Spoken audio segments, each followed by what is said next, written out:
Hello, friends, and welcome back to the Hangout with Joshua Cummins. We've got a guest here, and her name is Laziena Hodge. Laziena Hodge. I know that because I make sure and ask before every episode. And I know that some of you are like, tisk tisk, Joshua, you should have known that well beforehand. But hey, we live and we learn, don't we? We live and we learn. And so, just before we dive into all things Laziena, we're going to remind you that morning or not. I'm so used to saying that because it's our Bible study.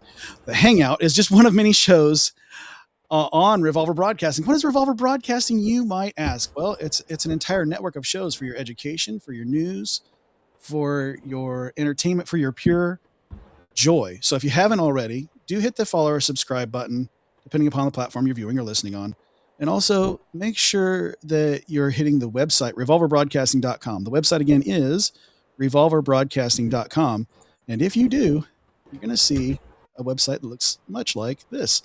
And if you, while you're there, you can actually hover over where it says podcast. You can see all of our shows there in one place, as we do have many, many shows, even this one, right? So if you want to watch the latest Hangout, just hit the Hangout button there, and it'll even show you live who we got on air. And you can also go to our news chambers where you'll see daily devotionals written by our good friend Danny Tippett, meant to make you think and deepen your faith. We also have our prayer list on there as well. So if you guys want to be added to the prayer list, you have things we want to pray for you, we want to pray with you. We have also the names if you guys want to just pray for the folks on our prayer list. Click on that prayer list, pray for these folks by name. We really would appreciate it. We have a lot of prayer warriors in our group, in our crew, in our groups, in our community, and we really appreciate you. You just fill out the email form at the bottom of the any of our part of our webpage if you ever want to be added to our prayer list, or if you just want to tell us anything. Maybe you want to be loving, or maybe you want to be critical. It's all welcome. We want to hear from you guys. We want to know exactly what your thoughts are on what we've presented to you, and also news stories and assertions. We can also check out our shop, and if you go there, you can shop like a hot shot. And we have all these different collections of different things that you can check out, all the things that goes with our shows and things that we have over here at Revolver Broadcasting. And maybe you like Revolver Broadcasting specifically, so you can go and check that out. I don't have merch for Hangout just yet, but it's coming. It's on its way.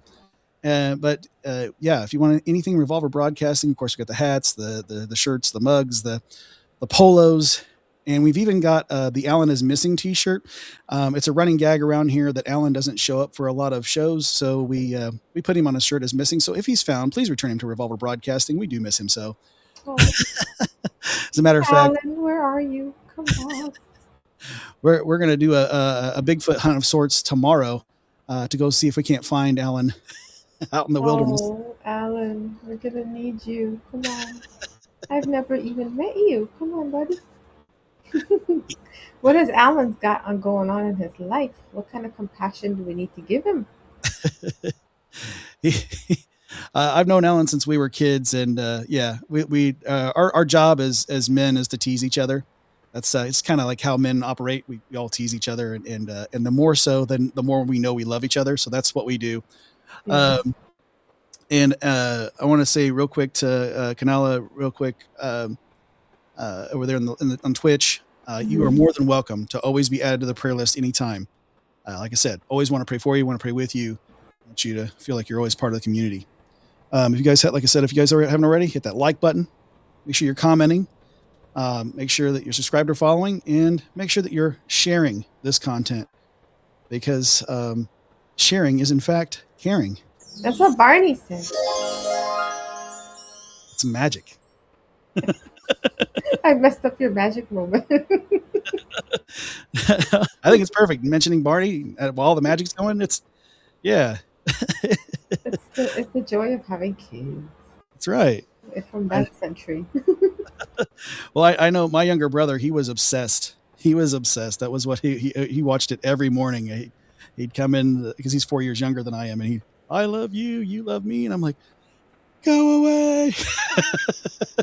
I remember torturing my oldest with that very song. She wasn't happy with it, but I get to laugh. We get to laugh about it nowadays. Yeah, it's those kind of stories that you get to keep with you forever, and those are Yeah. fantastic. All right, Laziena, Cool. let's talk about you. Yeah, there's me. Hi, I'm me.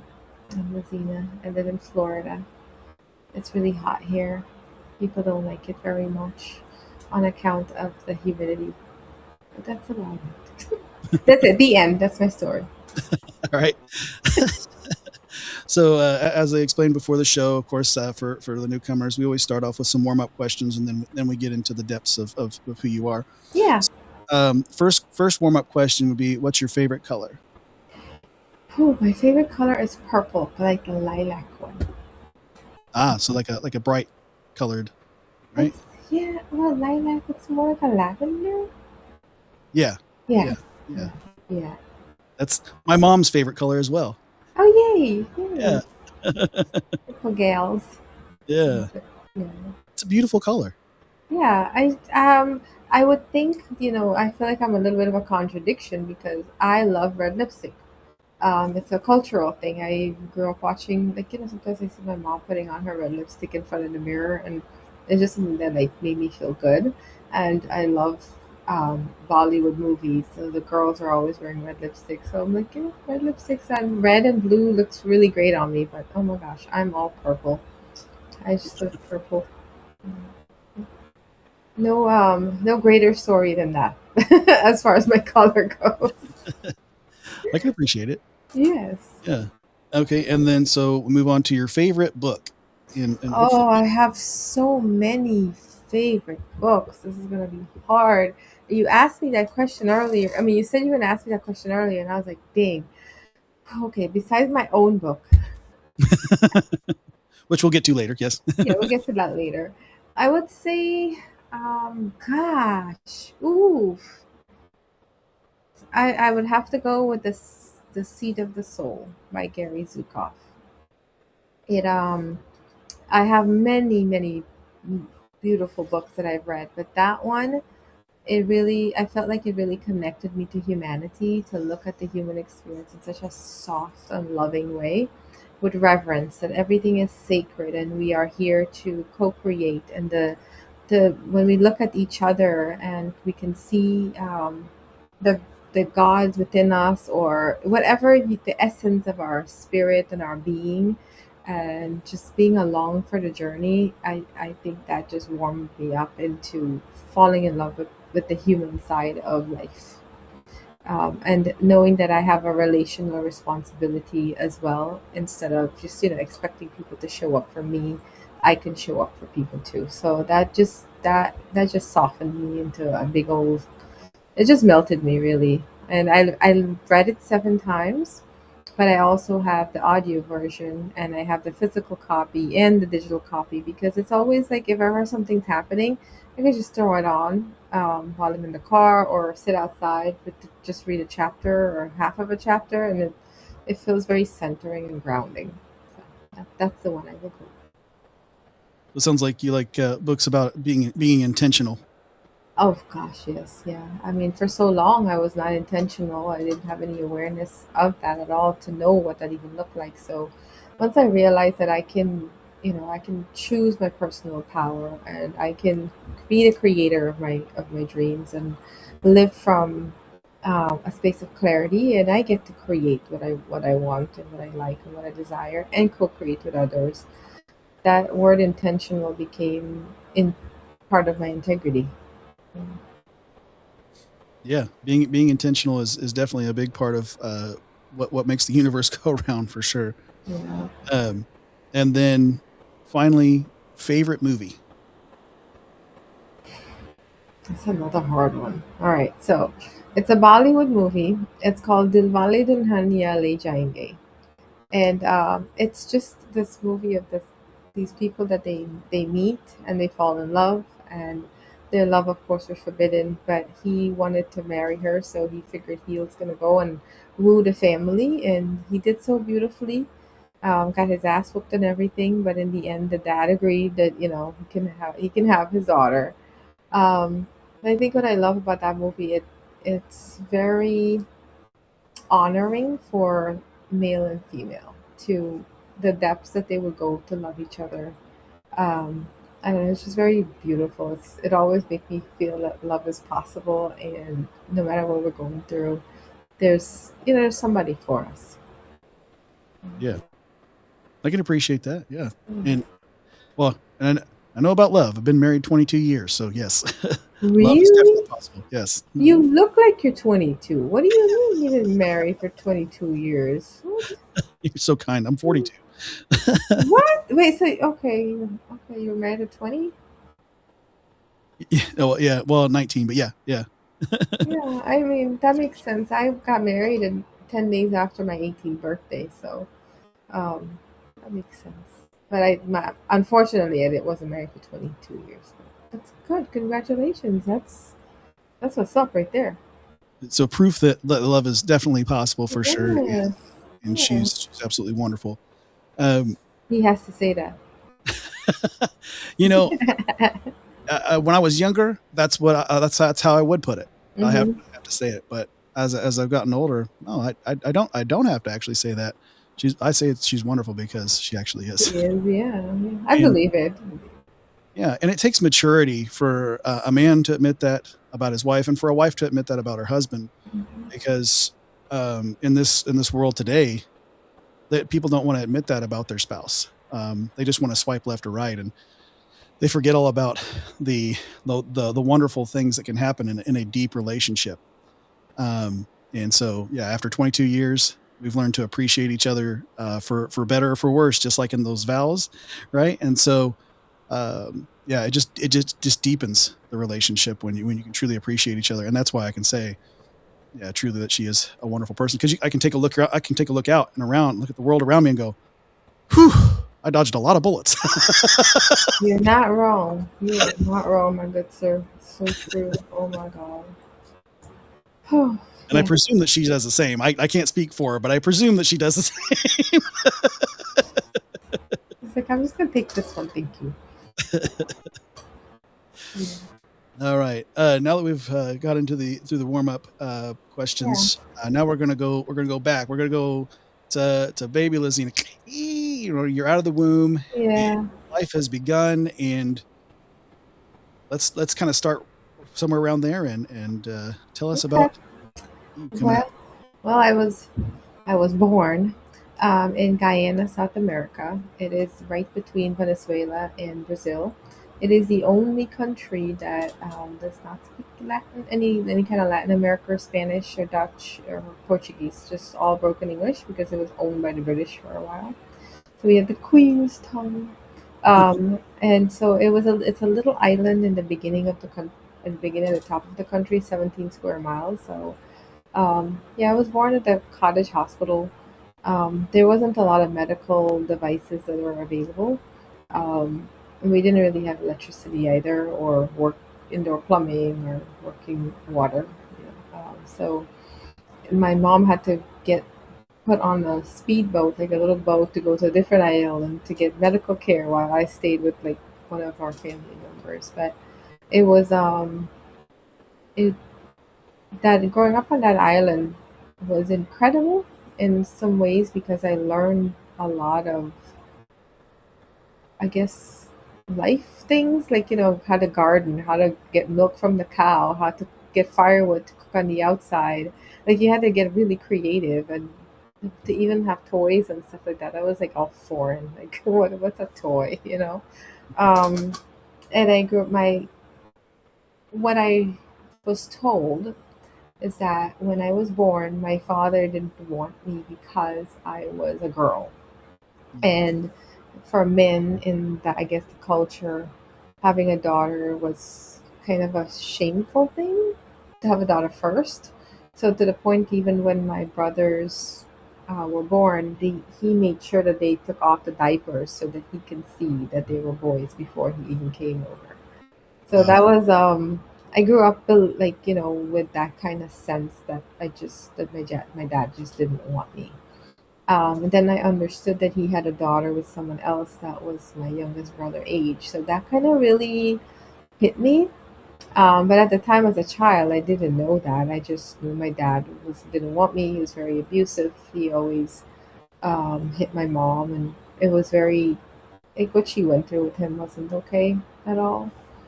Um, so yeah, it was a really big house that we grew up into because my grandparents had a lot of children, and they had six boys. So in the culture, the boys bring their wives to stay at home. So he had this like old house that he converted. It was a hospital, and he converted it into like a house so that we could have everybody there. So I grew up with a really large family.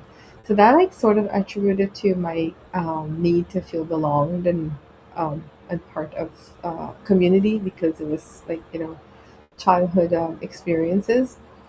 But in that kind of culture too, there's a lot of sexual abuse that happens, and a lot of molestations and things that people just don't talk about. It just kind of grew up knowing that it happens, and then it just becomes normal. But I think like about a year ago or so, I kind of went back to a moment in my life to kind of reparent, to see what I was carrying. And I remember I was 3 years old, and I recall waking up to a female cousin, doing stuff on top of me. Mhm. And when I really sat with that, I felt disgusted with myself. So now that I'm like, telling you my childhood, I do recall most of that time I just felt unwanted. I didn't feel, um, and I felt rejected and disgusted. So I just, these are all things that I didn't know that was there, that was never really acknowledged. But I say that I'm so grateful though, because my father was murdered when I was 8, and so my grandparents, they just kind of took care of us after that, including my mom. And we were in Guyana until we were 13, so I did all of my formative years there in school, had friends, moved around a little bit. Um, and just kind of survived, I would say. Like, really surviving. But we had these other experiences where we'd sit in the front yard, and there were like all these mango trees around, coconut trees. You just kind of like island life, just chilling and dreaming bigger, but nothing really actually like happens there, just dreaming about where are these people going in these airplanes, what are they doing, who are they meeting, like what would that ever be me, and it ended up becoming, but at the time it just seemed like it was a far and distant dream. Yeah. So that's kind of a little bit about my childhood. I can go into more details, but I honestly don't even know which detail to go to.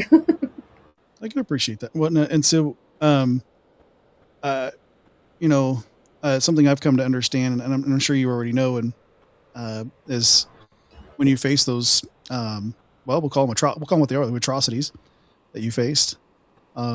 Most young people don't know that it's not their fault. Exactly. You internalize it, Mm-hmm. and Very much so. it's just, if there's anybody out there right now watching and wondering if it was, it's not your fault. Mm-mm. Um, Never was, yeah. no, and there is a way past it, and um, and I know that um, internalization is definitely what most people do. I internalize things from my childhood, and so I understand that, and I'm so sorry that those things happened to you. But um, just hearing you speak about it in an open and honest way, I can also tell that in your voice that you've been able to take that and go, but that doesn't have power over me anymore. Am I right about that? Oh, 100%. Yeah. I didn't know. I mean, it doesn't have power over me anymore. Correct. 100%. But there was a time when I didn't know. And I mean, that's what can speed it up a little bit to my teenage life. Like, that's what, I would say what I've learned now is that from 0 to 3 is when our nervous system and our learns about safety and our emotional needs. That's the age that we learn about our emotional needs and emotional safety. So none of our parents were equipped with any of that. So I always say, like, my father didn't have work in electricity. I think Humble the poet said this, and it related to me. My father did not have work in electricity until he was, I don't know, maybe in his 20s or so. So what would he know about emotional availability? At the same time, there's that there's these deep emotional impact that happened that was never acknowledged, and so it means that I get to go back and acknowledge them and reparent them and bring not allow it to have so much power over me. But I didn't going through it. I had no idea. I didn't know what I was carrying. I only knew that there were two emotions: anger and sadness. And if I was angry, then I was ungrateful, and then if I was sad, I here's some food. So it was, there was nothing else beyond that. And so growing up without any kind of language or therapy or cognitive understanding of what life was, it was just all survival, complete survival. And then when I was 13, my family and I, my mom and my two brothers, we moved to New York. So it was a big culture shock to go from a small island with nothing. And again, like, I grew up with my grandparents, so whenever we needed clothes or anything, it was just like kind of hand me downs and things that we would get whenever someone sent stuff from America. So it wasn't like, like there was um, a lot of poverty mindset too. So it's like I learned beautiful things from my grandparents. I love that I learned compassion. I feel like that was something that I learned before I was 6, which is I believe is so good for us to do that, because when we learn compassion at such a strong such a young age, as adults, when our angry teenager take over, we still have that desire to love and to want to help people. It comes out in people pleasing and giving up ourselves and self abandonment, but Yeah. there's still love in the desire. Once all those things are cleared out, there's actual love there. Versus if I didn't learn about compassion, I think I would be so stuck in shame, and I wouldn't know what it's like to be on the other side of it. So there's a lot of forward movement in the progress of that. But yeah, the work I've done, or I continue to do, is really going back to those root causes. Those go back to I mean, at I really feel that at that age, I just felt abandoned, and fear of abandon is the thing. Fear of abandonment and not feeling good enough and worthy was the things that I carried unconsciously and had no idea. I truly believe that age 6 that my father did not want me, and I made decisions and choices to reinforce that belief and create that reality for myself over and over until it was like, what are you doing? Yeah. So yeah, it affects everything because that's how you choose your friendships, your relationships. Yes. Yeah, because it's want me, want me, want me. Yeah. Why don't you want me? Even at work, it's like, oh my God, look at this project I did. Can you get, I'm going to come into work extra early. I'm going to work off the clock. I'm going to do everything above and beyond just to get that validation from, externally from someone to say, oh, you did a good job. And then even when they did give that, it still would feel foreign. It wouldn't feel right, because that wasn't something that was readily available in my heart at the moment to even learn how to receive. So it sounds like a lot of the love that you received was from grandma and grandpa growing up, and the extended. Yeah, yeah, and definitely my mom. My mom, there was a time when I was very, very angry at my mom, and I didn't even talk to her for years, and I felt betrayed by her and stuff. But once I, once life took me in the same direction, and I started repeating the same generational pattern, that's when I started to realize what my mom had to go through. And I also did like timeline therapy, and so once I was able to recognize how we are an extension of our parents, so we're gonna either pick up what we don't want from them, or consciously pick up what they portrayed. So like my father, I became his anger. I was angry like that, and it was so deep inside of me. So it's like, going back and looking at this like life, like, oh my gosh, I am angry at my dad. But then when I looked at my anger and was able to give it forgiveness, it was like, oh, I understand why he was angry too. And he was murdered when he was 30, so he didn't really have a chance to even have an awakening or any kind of um, understanding of who he was. So I could definitely relate to him and see how I also did the same thing, and was harming people myself. Yeah, so it sounds like sense of self can get lost easily in a upbringing like that, and Hmm. um, uh, yeah, it's a little more. It sounds like a little more about the community at large than any one individual. Yeah, I mean, when it comes to the Indian community, it's very shame based, and it's especially for women, we're very subservient, so we give up our powers a lot, and we. I find that for me, I gave up my power a lot, and I tried to take it from other people. So it was like I was angry that people were not valuing me, but I was also giving them reason not to value me. Mm. And then I would blame myself for that, and I was in shame. So it was like this constant cycle of like, I'm not good enough. I'm never going to be good enough. Nobody's going to want me. I'm not lovable. Those kind of like uh, really deep root beliefs just kept repeating over and over. But yeah, we're just very internally like blame based, and everything's our fault, and we're always doing it wrong, and we never like really stand in our power, and this is who we are, and we're passionate about this thing. It always came with something else that was putting us on a pedestal, knock us off, kind of thing. Mm. So it was just generalized. It seemed like, and not seem like, it feel like it's more generalized than it is like a person. We just learn what we didn't know, and then continue doing the same thing, because that's how I was doing it as a parent too, like unconsciously just surviving and moving that forward. So we get into you said started moving forward to your teen years. You moved to New York City now. It's now or New York, was it just New York State or New York City? It was Queens, New York. Queens, New York. Okay. Yeah. And oh, yeah, as you said, culture shock. So what was that transition like from homesteading and being surrounded by family all the time to middle of Queens, New York? Ah, the good thing is that Queens, New York is filled with a lot of other Guyanese people. So it had some familiarity, but it was going to school. Like, first of all, the buildings were so tall, and it was hot. We came in like February, so it was really, really cold. Oh my gosh, it was so cold.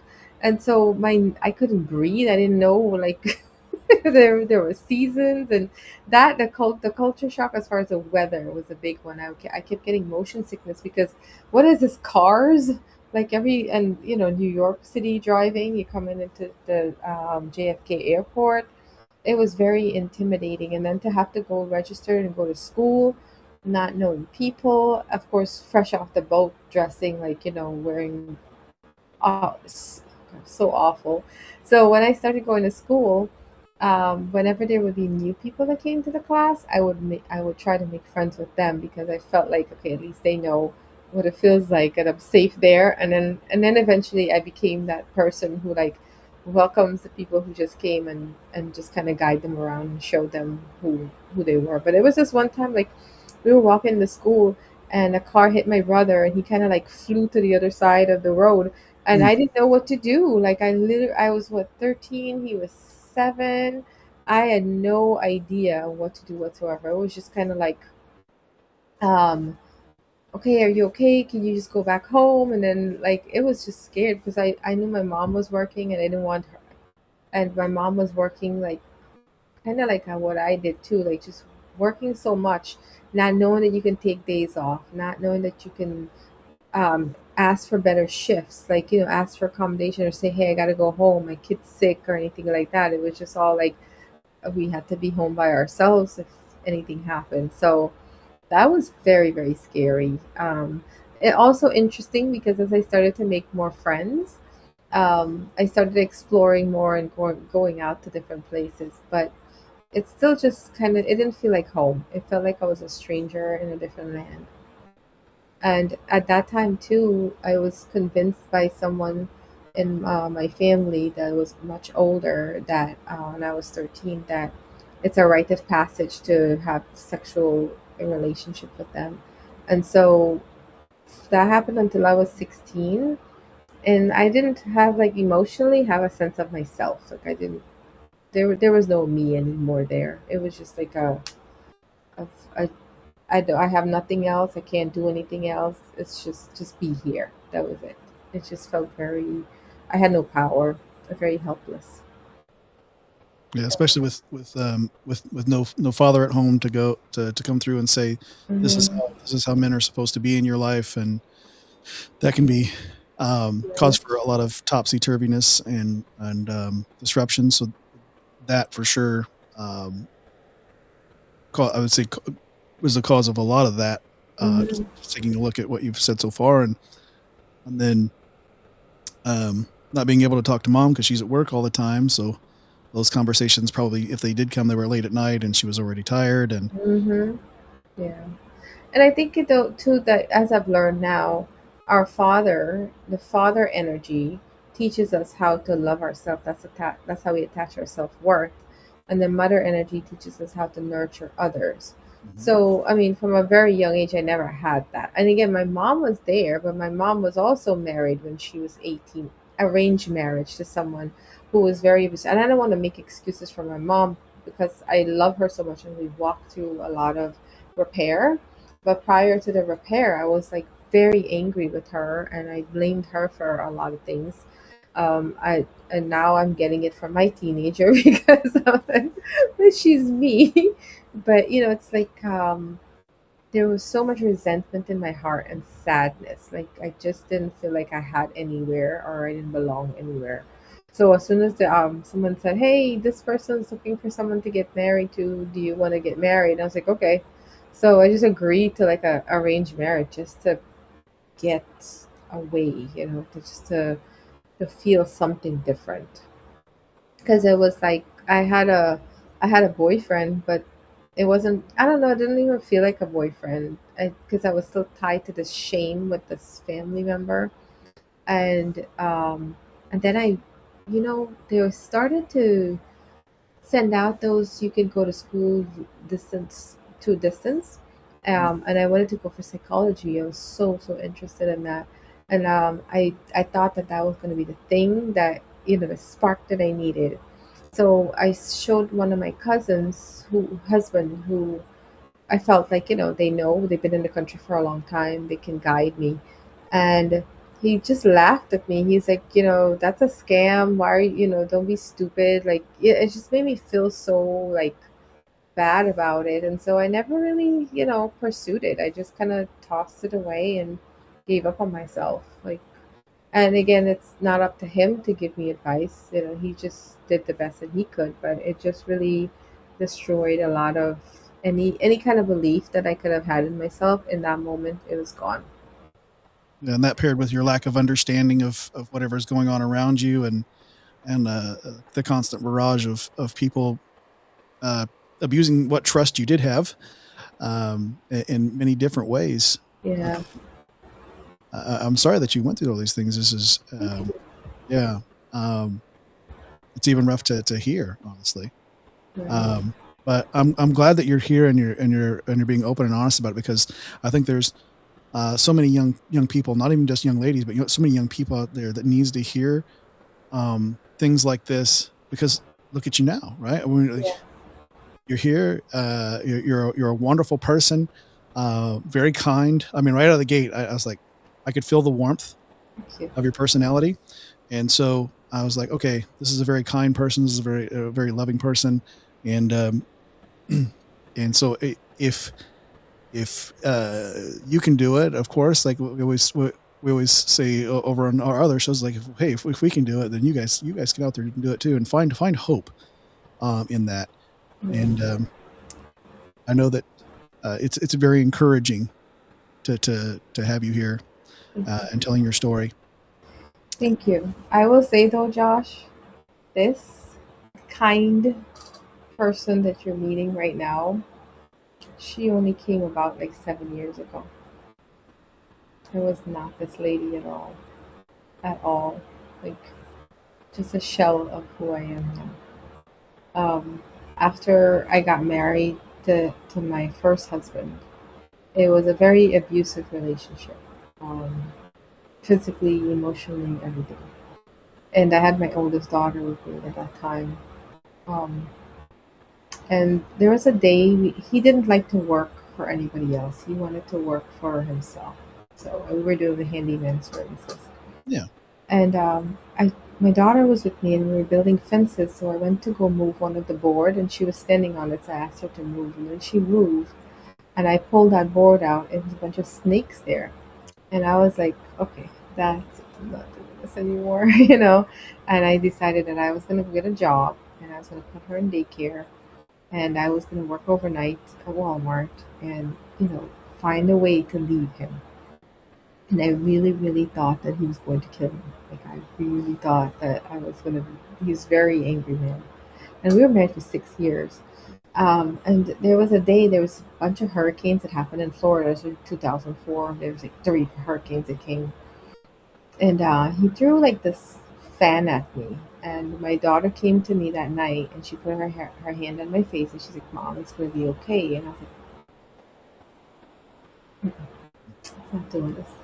And for the longest while, I wanted to leave, but my mom kept saying, "Well, you didn't grow up without you grew up without a father. You at least want your daughter to have a father." And I was like, "Can't do that." Like, now it's affecting her. So I finally got the courage um, to move on, and thankfully it went well. But I was so scared. I didn't know that I had codependency or like I didn't have that sense of self. I was really afraid to be alone. So I immediately hopped into another marriage. And that marriage, I was married for 12 years. We had the twins. He legally adopted my daughter and everything. But I became the abuser.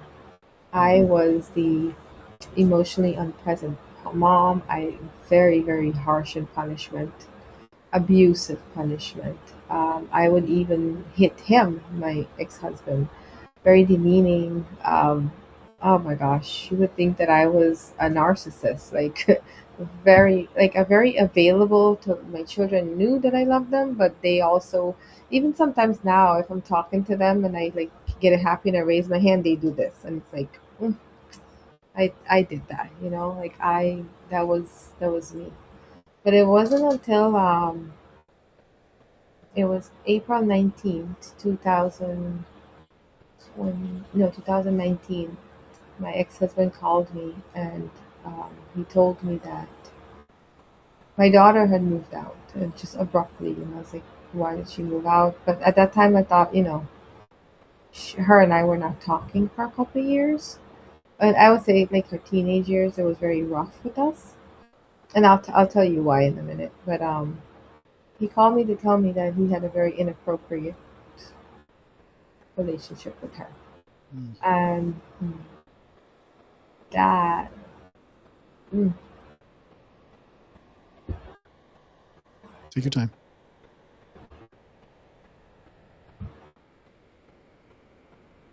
I tell the story all the time. It's like it feels different today. That brought me to my knees. That was like, how did this happen? And okay, while he did what he did, I was like, what was my part though? Why didn't she feel safe enough to come to me? And so that is what led me on the journey to really discover, how I caused, like, how I participated in that. I wasn't very emotionally present. I was so abusive myself. I was always angry. Oh, I would get so angry, and then I would depend on them to make me feel better. I would always blame them. It was just really, really harsh. And I just I didn't understand how deep that went. Like that was all my father stuff that was coming out. And the sad thing is that my daughter ended up like getting the brunt of that.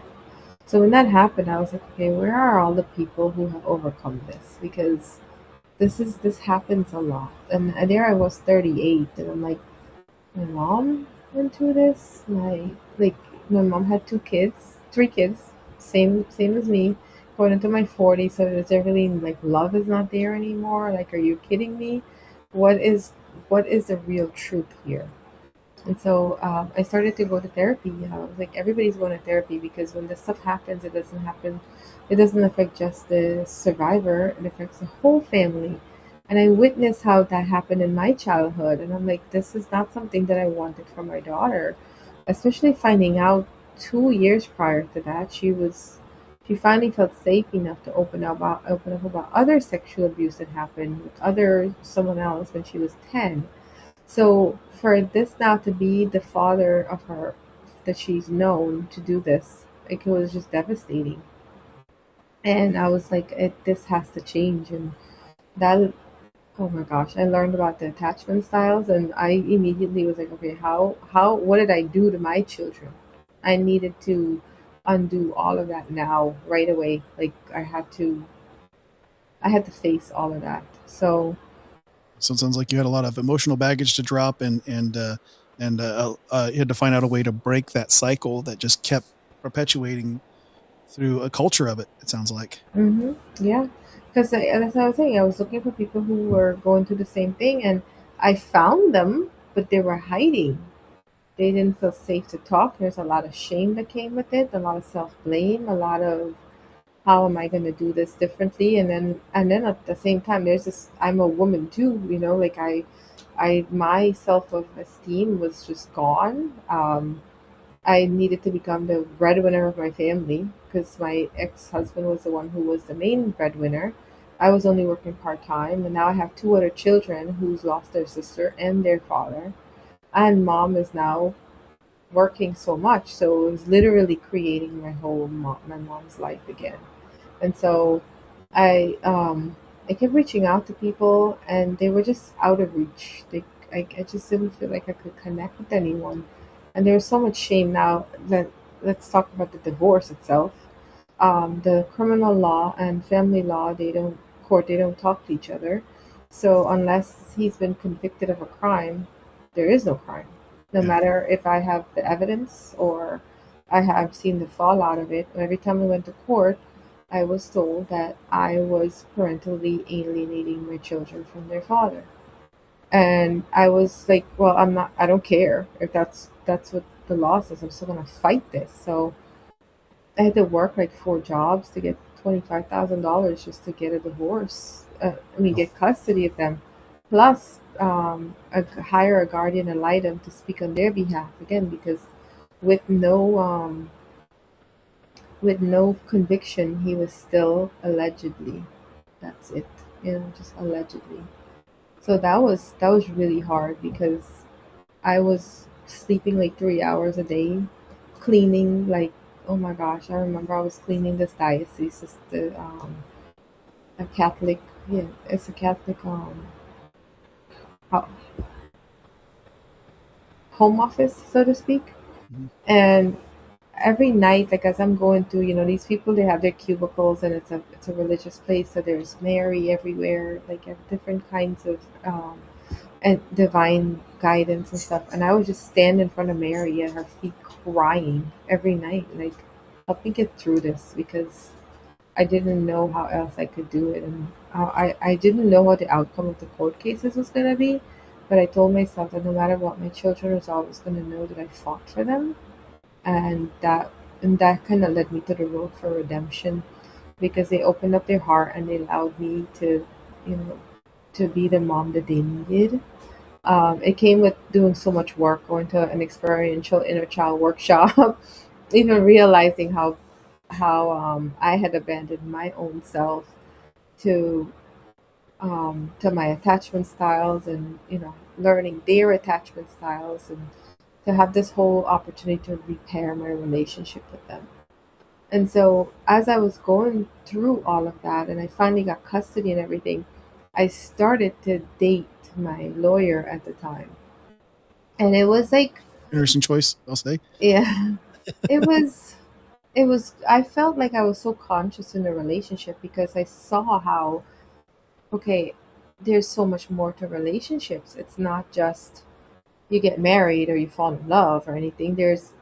Whenever we're fighting, it's our inner child that has an unmet need, and we tend to, I was putting behaviors as the deciding factor.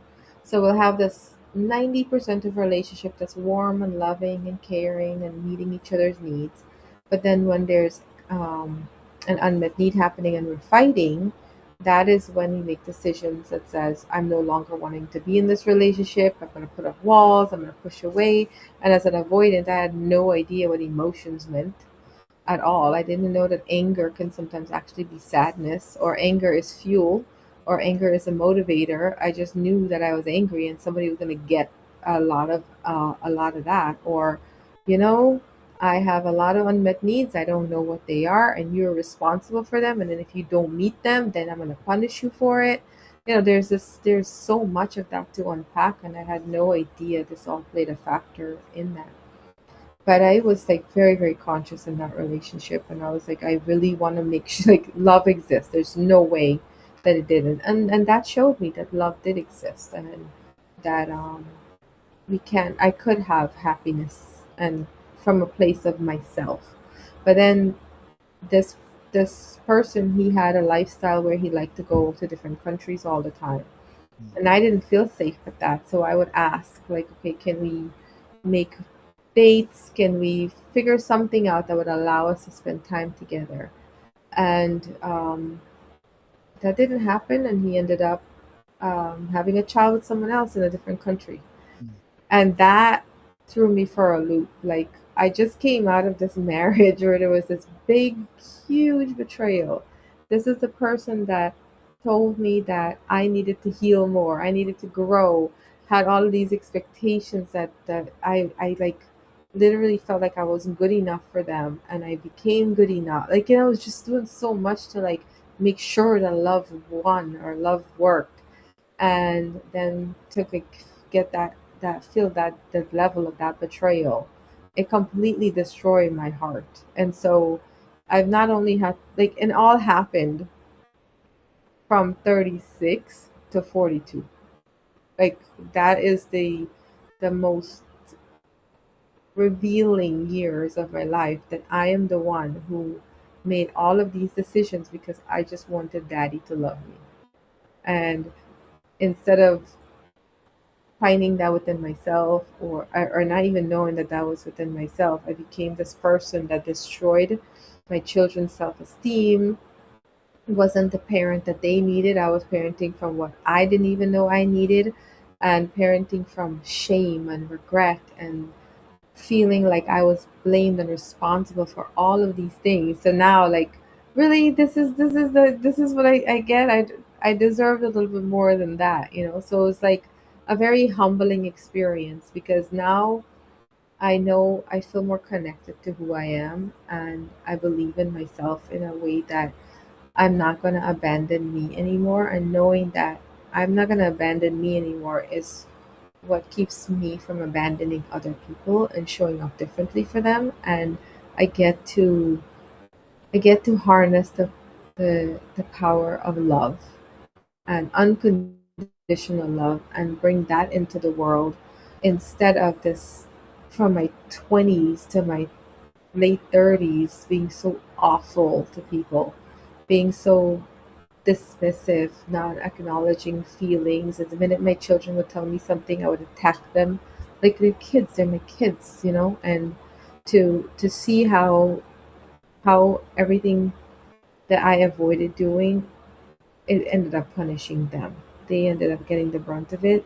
That's what ended up changing me, allowing me to change, so I could feel not only changing me, they really gave me a chance. They opened up their hearts to redemption for me, and to forgive me as their mom. Because I a lot of people I hear talk about how their parents were, and I was that parent. And I can speak from the regret and the remorse of it, that anybody who's ever had a mom who would beat them so bad, or yell at them, or never praise them, or talk down to them, or any of those things, you didn't deserve any of that. And your mom can change, and you can look at it differently too. There's healing is possible. And I am thankful that I have relational safety and relational loyalty and relational responsibility with my kids, because everything in my life, it wasn't my fault, but I didn't know, and then they ended up feeling the punishment of it. So it's like coming full circle, like radical self accountability and responsibility got me out of that mindset that I was the victim. Instead, I could become the survivor, I could become the creator. I didn't have to let those experiences continue on until I'm late in my 50s, or I never get those opportunities. I'm telling you, like if you met me 5 years ago and like my children, you would think that we would never talk to each other again. Like it was just really, really awful, an awful experience to have. I'm glad that you brought up unconditional love too, because we talk about it all the time on quite a bit of our programming over here at Revolver, but because unconditional love is true love, right? Yeah. In Christendom or Christianity, we talk about agape love, which is God's type of love. That is also unconditional love. Well, what is encompassing in an unconditional love? It's not just hugs and kisses, right? Because that's what a lot of people think of as it's just it's just hugs and kisses and all kindness all the time, and it's all happy all the time. No, because true love, unconditional love, is an action, right? Love is an action; it's a verb, and it moves forward. It takes accountability. Mm-hmm. Its actions. It and holds others accountable. It Mm-hmm. has consequences, even if even if things have been done and we've discussed it and we've moved on, but there's still consequences. It's like you talk about the parent child relationship and like okay, yes, we've talked it out. I'm glad you told me what you've done, but now we talk about consequences. You still have to pay the piper, so to speak. But because of true love or unconditional love, you can do it from a place of teaching a lesson without the extra emotional baggage being brought into it, without Without the slap or the. all the things that were cycled down to you. And um, so that's why I was so glad that you brought that up, because a lot of people misconstrue the word love so often nowadays. Especially, I mean, America, we use the word love for everything. Even to bypass. It's like, oh, I love pizza and I love my wife. Those are two different things completely. It's like when I say I love pizza, it's because I really, really, really, really like it. But there's no chemical in my brain that gets triggered when I see pizza and I say I have to have that, like, because I want a relationship with it. No, it's because I really, really like the taste of pizza. That's fine. Yeah. But that's more of a metaphorical love, United States. But when you say that you love someone, your spouse, your children, your parents, your grandparents, that is an actionable word. And so that's why I was so happy that you brought up unconditional love, because that's where the beauty comes in relationships. Mm-hmm. And kind of makes me think now about, like, back to the beginning of what you're talking about, like with your grandparents, because a lot of love came from them. So if you don't mind doing a little rewind with that a little bit, Of course. back to grandma and grandpa and the things that some of the moments that they taught you, some of those lessons for life, and maybe some of those heartwarming moments that really kind of Yeah. stuck with you. It's my grandmother had this way of favoring me in a in a way that was like, I guess because I was the daughter of her last son. You know, I watched how devastating it was for her to deal with her son being murdered, and especially when we came to America too, it was really hard for her to let go. So that really kind of showed up in the ways. But my grandparents, everybody there it wasn't easy to get transportation from off the island to on the island. And every Wednesday there would be like a big cargo boat that would come, and you never know who's going to be on that boat. But my grandparents were always like, make sure we have enough food, because no matter what, someone's going to come, they're going to be hungry, and we want to make sure that they feel safe to eat. They would have these cots all over the house in little outside, like kind of shacks and everything. So we would have a lot of homeless people that would have a place to sleep. They were able to take a shower, and they would have food, and then they would just come and they would go. From time to time, we would be like maybe an older uncle or an older aunt or somebody that would just be there because they just needed a place. So, and then my grandparents had some of her, some of my uncles, they drank a lot. And coming into a very religious household, my grandparents never like shunned them or put them out or treated them differently. They were just like, okay, they're going through whatever phase they go into to deal with whatever it is that they would need to deal with. And then I would see my uncles after um, 3 months or so, they clean right up, they get back into like life, and they'd be okay. And things would just be normal again. Every time somebody had an argument or anything, it was just very a loving way of discussing it and coming to peace with it. It was never like arguing and yelling. Like I mean, I saw that from my dad, but I never saw that from my grandparents. They had these rocking chairs at the front of the house, and every morning I would wake up there in the rocking chairs. They're reading the Quran. They pray together. They ate together.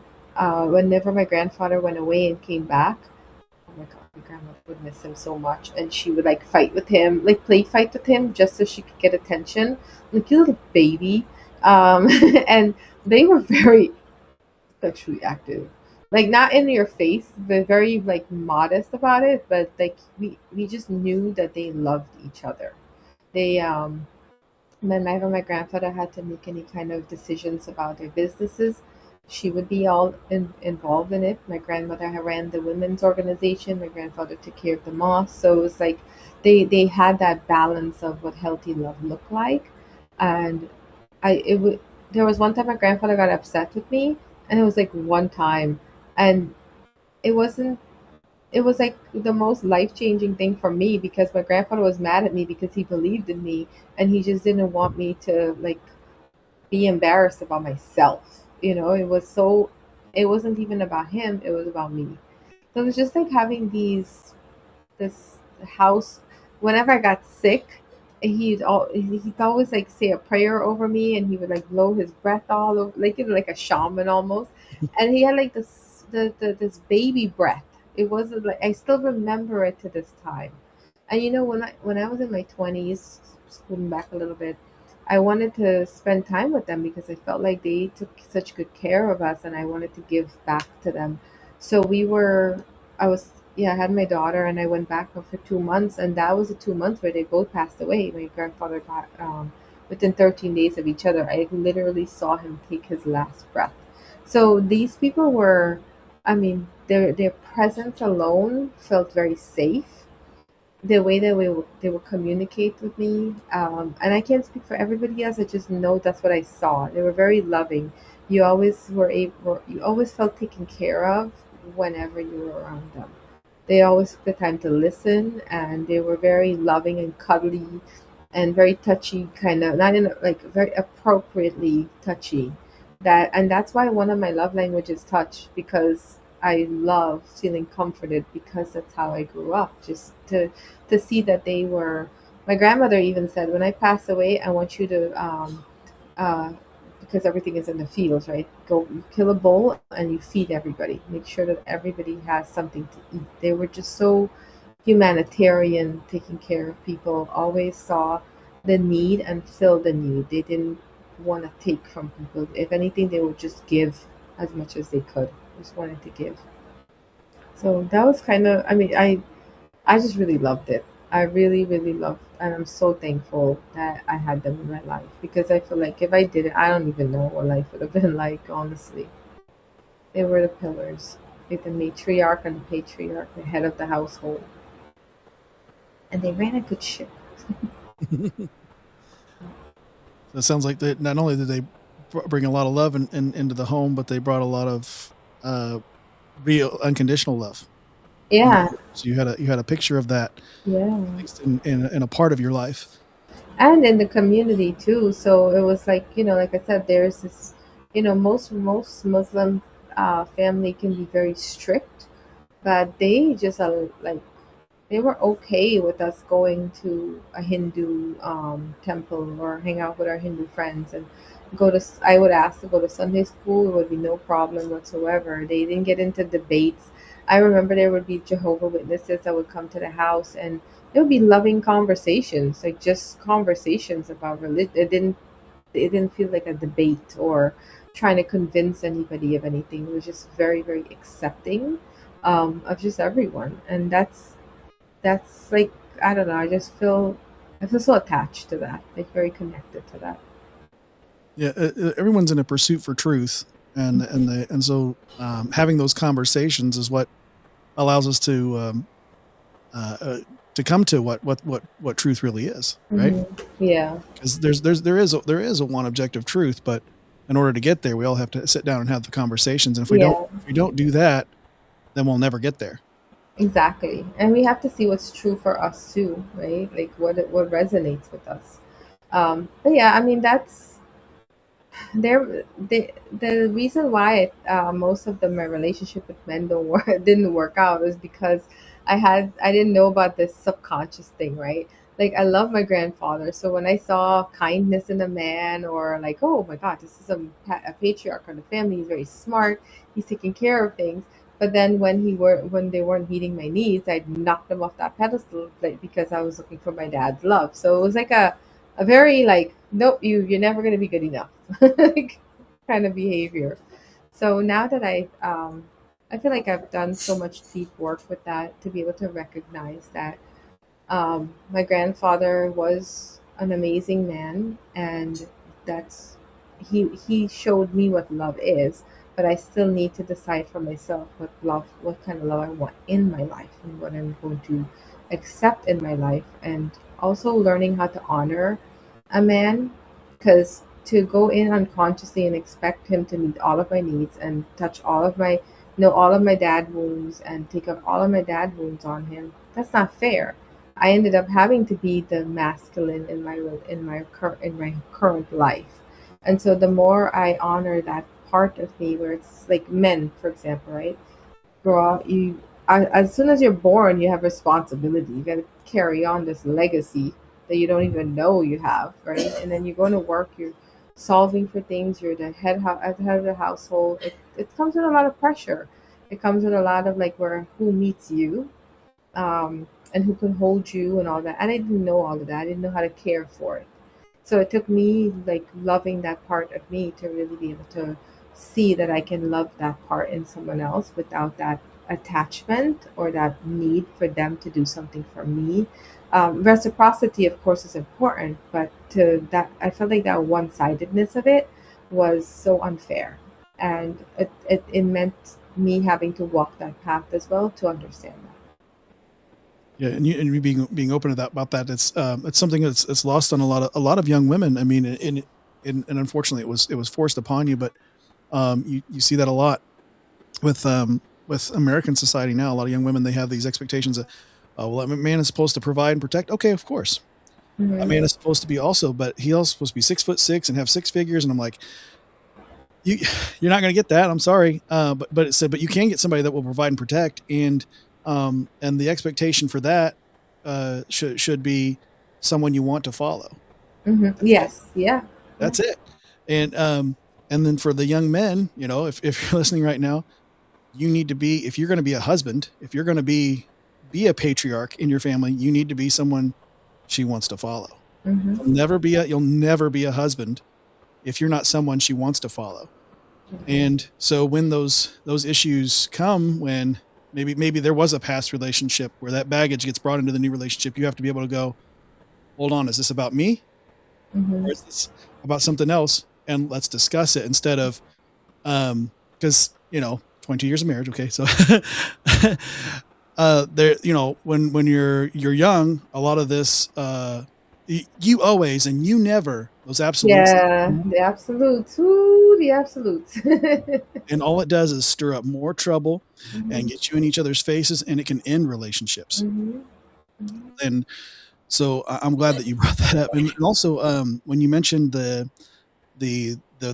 man that, he unfortunately did have the child with the other woman or whatever, but at the same time, he did kind of bring in some concepts into your life that you were able to learn from. And I want to go back to something that we say in the Christian community is, uh, uh, God will even sometimes use devils to teach you a lesson. And so, yes, maybe he was a bit of a devil in your life, but at the same time, there was some qualities there that you were able to pick up and go, okay, I'm going to extrapolate the positive from this negative thing. Yeah. I had to. I'm very thankful for the. Um, I mean, he really taught me a lot for sure. He introduced me to this community where it's again it's such inner child work, and it's a different kind of. There's only two of these kind of experiences. That's one is in here in Florida, and the other is in Atlanta, and it really touches and goes directly to the womb. No matter what, we are always going to be triggered. We are always going to have our feelings. They're not things we're not going to be able to get rid of them. But what's important is that whenever we get into those uncomfortable conversations, how do we feel strong enough to stay? And that is the kind of idea that came from him, is that we can have this kind of relationship where our little girl and our little boy is growing up. We're going to separate the behavior. Like, if I'm always an avoidant, always, if I'm an avoidant and I'm always pushing away, if I look at that behavior like I'm always pushing away and that's who I am, well, why am I pushing away? What is underneath that pushing away in the first place? Why don't I feel safe? Because that's going to show up in every relationship, and then I'm going to carry that into, well, this one didn't meet my need, and that one didn't meet my need, that, and then I'm blaming the other people. So what really I got from that is like a lot of self accountability and radical acceptance of, like, I am the creator of my life, and so I'm the one who's participating in the sabotage. I don't know that I'm doing it, but going back to those moments and getting triggered in anger and seeing, oh my gosh, when I'm angry and I'm on the other side of a conversation, this is what somebody has to put up with. We're so, and I think that sometimes we go into personal development and it gets kind of like at a cap, like, okay, this is why that person's behaving that way. I need to set boundaries. That person's doing this, that person's doing that.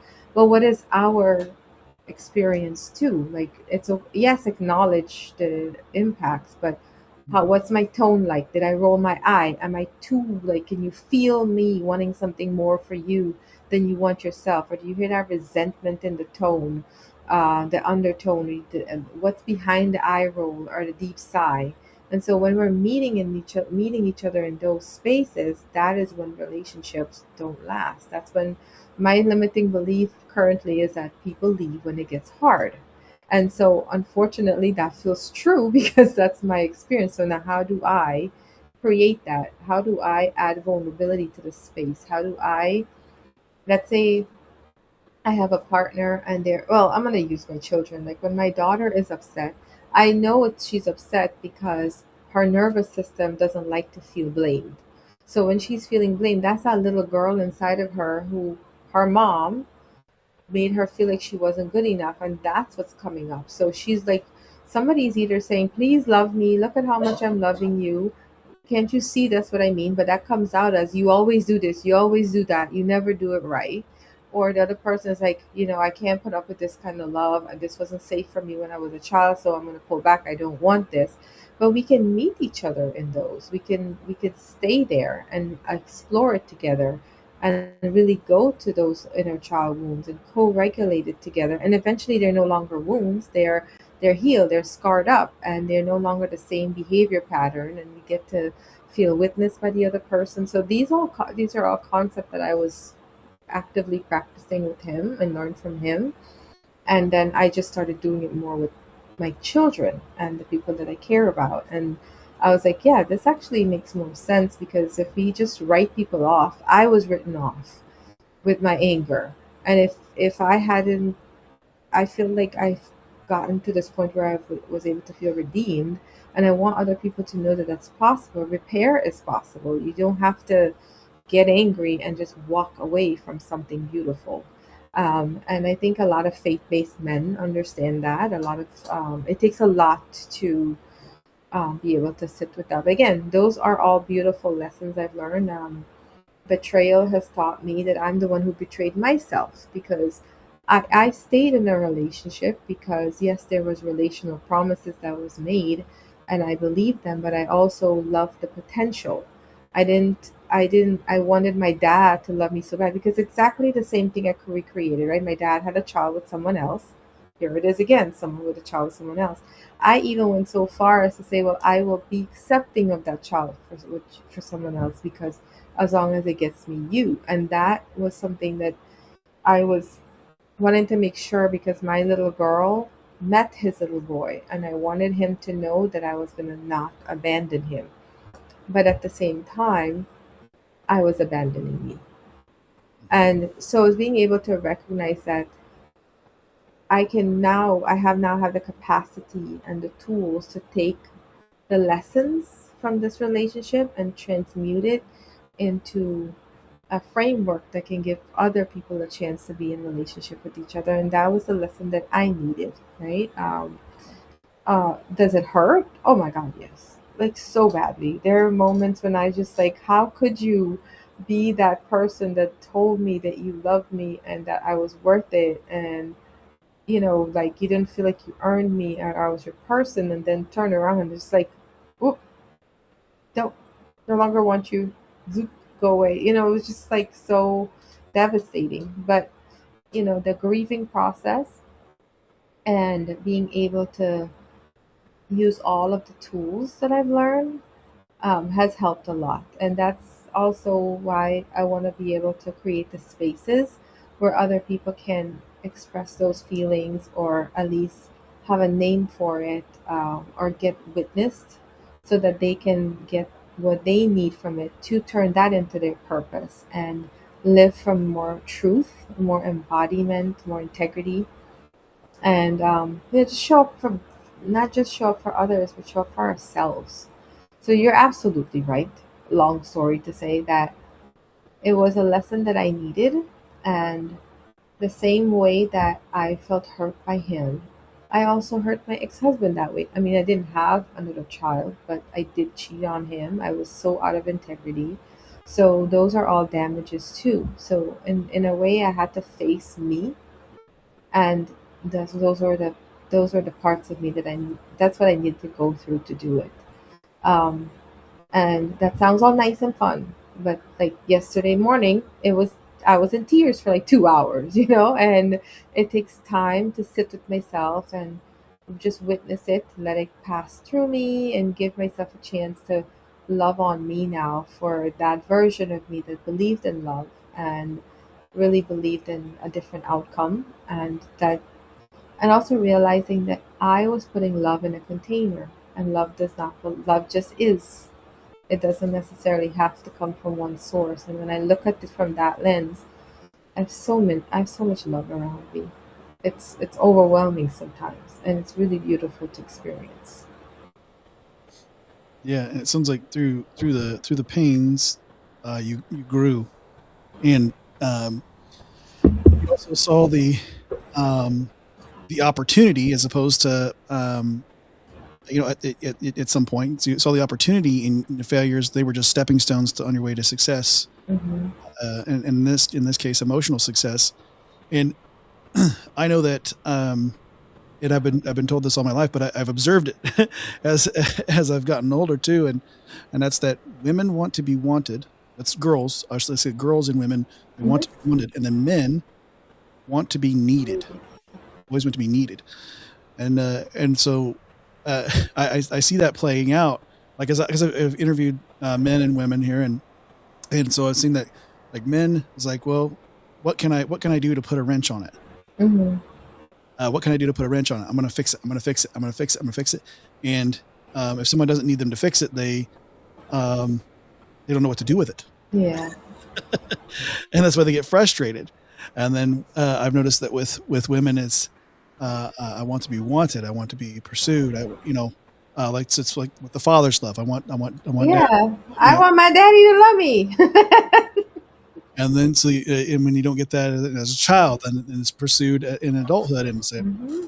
I need that person to love me, and it's because they want to be wanted. They want to be pursued, Hmm. and Yeah. it's in our DNA. It's in our Yeah. programming, and we can't escape it. But to be able to acknowledge it, like you said, and then understand it and move forward in it, Mhm. in a healthy way, Yeah. um, yeah, can bring us to new lights, and to the truth Yeah. that, hey, it's okay to hurt sometimes. It's okay to uh, roll through everything, and all the emotions. It's okay to cry for a while. It's Yeah. okay to, maybe you're gonna be a little bit mad, but like, you're angry. You do the angry thing, but that solitude, that time, that take that time, because I heard you talking about that. It's like taking your time to just be in solitude. Hmm. That's another thing in Christianity and Christendom, where Jesus spoke about, go into solitude and pray. Hmm. And so whether someone who believes in Jesus or not, they can find beauty in that, practice of just going into solitude and that introspective and talking out loud and talking through it and working it out so that it's not unleashed on others. And then when you're ready, and I've seen that unfolding as you've talked about it, where then you're able to go to others and then talk through it with Yeah, them because the lizard brain's no longer functioning. It's exactly. yeah, it's not attack. It's, hey, this is what I'm going through. Yeah. Talk through this. Yeah, and the thing is, it's like I feel like guys get it. We can get so caught up in it's a men versus woman thing, right? We all need each other. Like there's no, we just need each other. We need each other. The thing is that I find is that a guy is wired to solve. So if I'm having a conversation and I want to be listened to and I want to be understood, like I have a vision. I don't just have a business or a plan or a framework. I have a vision, and to be able to solve for the vision, you can't solve for the what I'm saying in the moment. But most of the time, like as an example, right? I maybe, let's say I feel sad, and a guy, if I'm talking to a gentleman and he's like, "Oh, why are you sad?" and I share with him why I'm sad, what I would like is for him to hold me and just be like, go to a part of his life where he's felt that very thing and just share that with me and be like, I understand how you feel. Rub my hair, give me some kisses, and then give you the baby, come here, I got you. And that's it. But what would end up happening in that situation is, well, you shouldn't be sad. Like, here's how you can look at it differently. Let me solve this for you. And now that is a moment where it takes us out of connection. It's that flow of energy that we're going back and forth. So I'm saying, you asked me how I'm feeling, and I'm telling you how I'm feeling, and now you're giving me a solution. That's not making me feel like I am that I was listened to or that I understood. And now guys also, again, it's not, I hate saying this, but it's not a men versus woman thing. They tend to get feel rejected in those moments, because then it's like, oh, you're not accepting my solution. And it's like, well, I accept you. I wanted you in that moment, the little boy inside of you who felt, because we all have the same, it may not be the same experience, but it's the same feelings. We've all felt rejected or dismissed or somehow or the other in our lives, and it's being able to connect humanly and emotionally. So it does bring that sense of disconnection. And again, this doesn't happen with just guys, this happens with women too, especially women who are coaches or in their field. Having a conversation with a woman who is trying to solve for, not realizing that she's in her masculine, and solving it for another woman's problem, that I don't feel safe now to tell you what I'm going through, because you're going to coach me, you're going to listen to analyze me, not really listening to me to be in a relationship. And so it can be very disconnecting, like especially talking to someone. And I love to feel witnessed. I love witnessing people. And for me, it's like, oh wow, you've, like, we're talking about me right now. I did timeline therapy, and I did this kind of therapy that's called life story.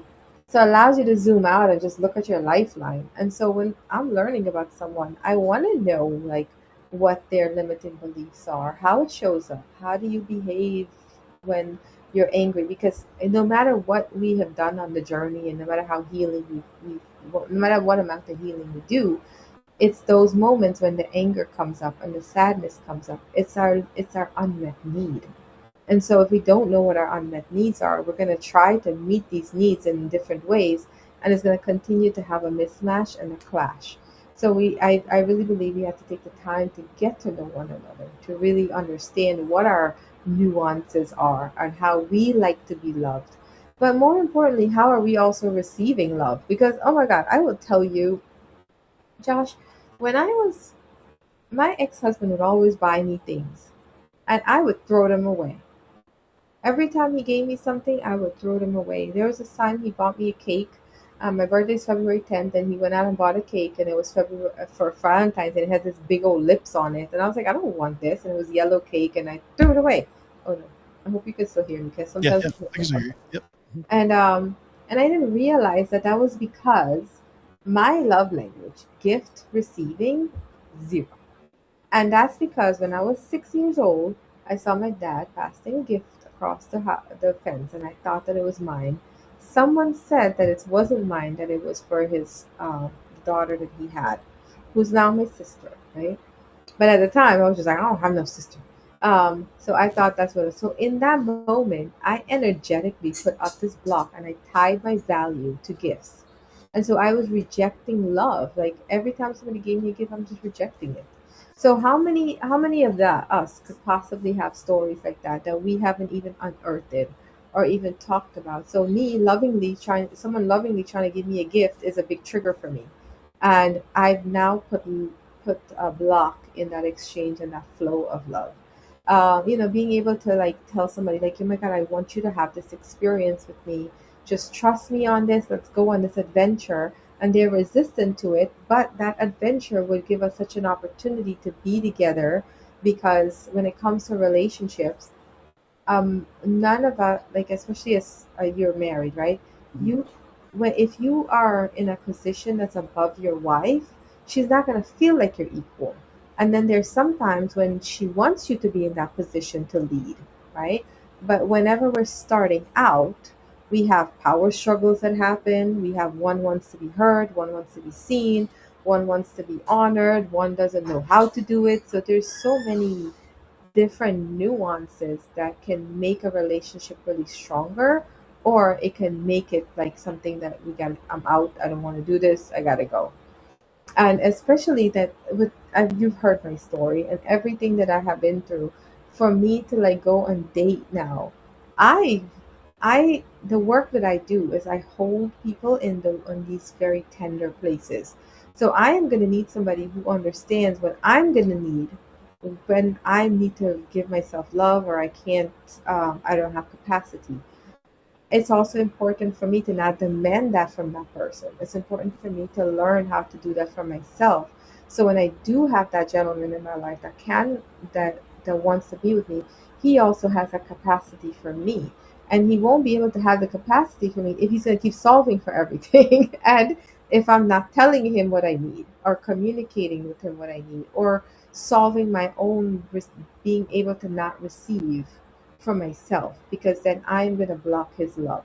So it really takes women and men learning about truly what you need, how you need it, what are the limitations, what are you willing to go, what are you willing to go the extra mile for, what are your absolute no's, and why are they your no's, and being able to build boundaries that are bridges and not walls, because we tend to go, I don't want that anymore.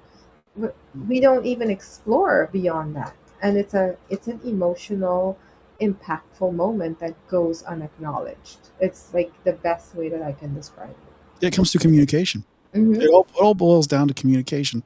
Yeah. When you get young people, and they're either thinking about getting married, or they are early in a marriage, and they say, you've been married for a long time. What's the key to it? It's communication, communication, communication. Mm-hmm.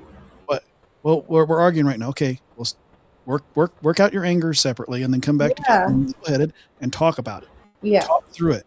It's Yeah. going to be difficult. You're going to get mad all over again. Maybe you have to separate again. Come back again. Talk through it. Figure out why you're angry. What does it Yeah. mean?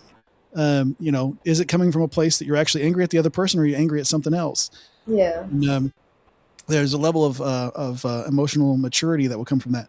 And see, with women, I know that I know that a lot of things that they want is, like you said, just to be heard, Mm-hmm. simply to be heard. And um, it's hard for a man to just sit and listen, because we're not wired that way. Because, like you said, we want to just turn the wrench to it. But on the inverse, for men, what they want, and this may sound controversial to some of the younger viewers here, because we know we have a lot of young men that watch, but a good man wants one thing out of a relationship with a woman: peace. Mm-hmm. That's all he wants. That's all he'll ever ask for is peace. And so when you find a man that just wants peace, you found a good one, because that's how you know that they're emotionally mature enough and cultivated to the point where they're not looking for just maritals. They're not looking for just this, that, and the other, and can't she cook, clean, and all this other stuff. And certainly, you guys can discuss all that and who does what. But does she bring me peace? And that's where you'll find that's the mature man right there. It's just one that just wants peace. But you'll see that most men are just that simple. Um, and it's wild. Like you said, this men are given these these responsibilities right away: provide, protect. Yeah. You're going to be a leader. Oh no, what do I do? And so with great power comes great responsibility. So then we're like, okay, we have to turn a wrench, because that's why we're wired that way. Yeah. And then with women to say, okay, well, you step aside. Men are going to take care of everything. Yes, please take care of it. Yeah. Yeah. So the hope is for peace. Yeah. That, yeah, and that can be a double-edged sword too when it comes to the peace thing, because some guys, right, they're weary. They're weary because they've had to deal with, and I'm in my mid 40s, right? So it's like now the men that I meet, they've already had these hard relationships. They've had these relationships where they're given so much. Exactly. And so they want peace, but the peace is blocking them now, because how are you going to get peace from someone where you don't even know what their story is, right? And there's going to be so much that comes with that's going to need to be explored. So yes, I want peace, but also emotional availability to now learn someone else, because this person is not going to be your ex. Even if they have the same behavior, that behavior is coming from something else. It is not the ex. And of course, I would want for my feminine ladies to also know what peace looks like for a man, that she can actually hold him when he needs his peace, right? He's coming home from work. He doesn't want to be told that he didn't do something right. When he wants to be held, he wants to know that he has a shoulder or a bosom to lay on, and that he can take off his armor. So that's the peace that I believe that men are looking for.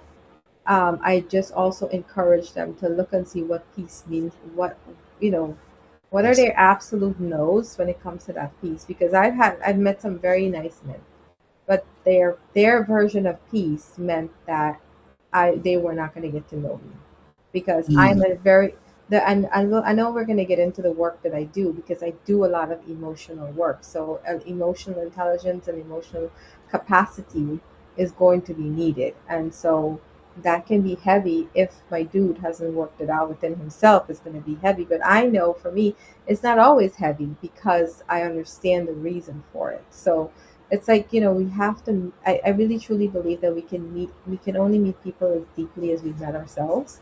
And I think that can come off a little bit childish in some ways, but I feel like it's so true, because if you've met yourself in such a tender part, it'll be so easy to recognize it in someone else and offer, like, oh my gosh, she just needs reassurance. Like, she's just having doubts, which stem from growing up with believing that her father didn't want her, and then having a onslaught of men just not being able to honor that version of her that she's become, speaking for myself, so to speak. But how many other women have endured that? But again, it's not I really truly don't believe it's a gender thing. It's just that we have to, like, deal with our shit, like our stuff. We have to get there and deal with that kind of emotional unraveling, and really understand who the human in us is. How do we behave when we are in these dysregulated states? What do we need for co-regulation? Those are our beautiful practices, by the way. Yeah. It's like I said, it comes down to communication. Like, Yeah. it comes down to communication. I mean, because if you don't talk it out, you'll never ever use an absolute with that, because it won't happen for you. Yeah. Talk it out. And I've seen that in my own marriage, when we don't talk it out. And I want to know, what my man is suffering with, Meryl. I want to know, like, tell me. Don't carry it alone. Like, when your dad yelled at you when you were 6 years old because you didn't, like, wash the car properly, that moment, dad didn't come back and say, I'm sorry. That moment, dad didn't come and nurture you and say, wow, you didn't deserve, I really can't believe that I lost myself there, and you took the brunt of it.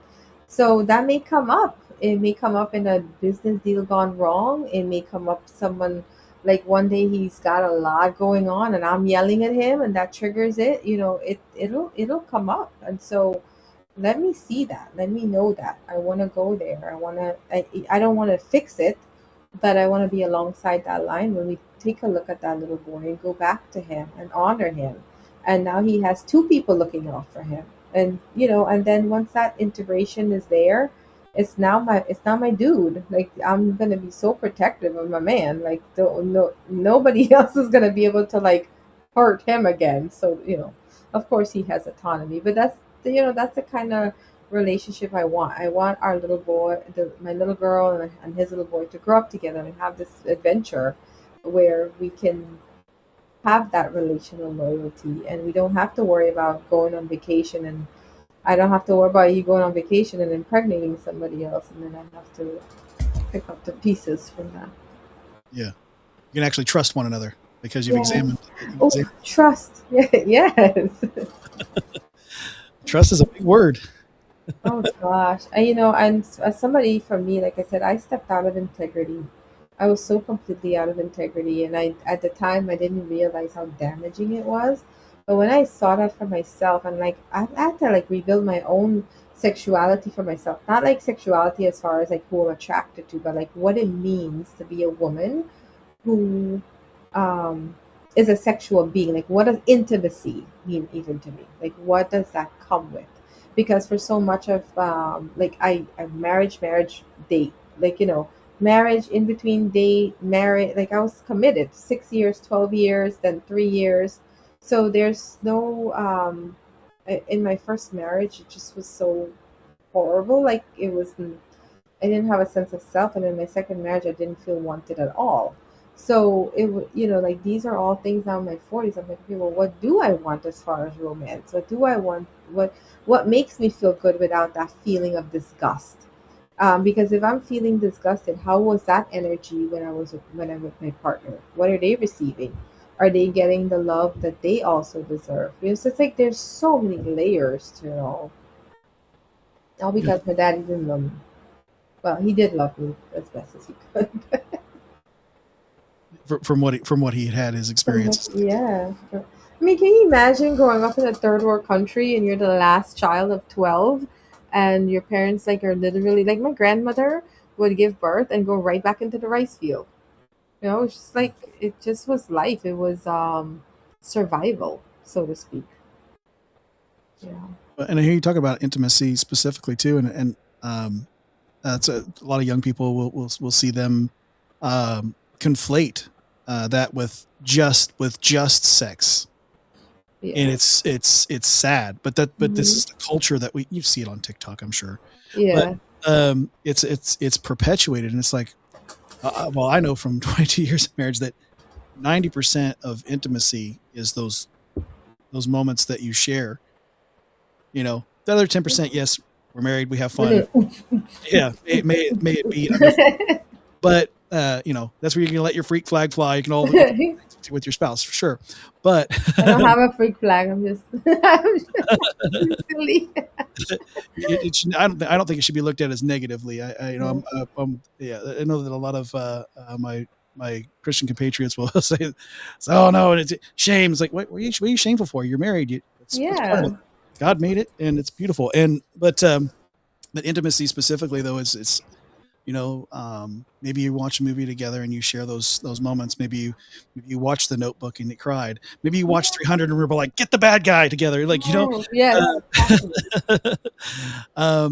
Maybe It's sorry. that's right. And maybe it was just a walk in the park and you heard some birds singing, and as those moments are for, I know, speaking as a guy, like one of the things that guys do when they really, really love a woman is they pick, Mm.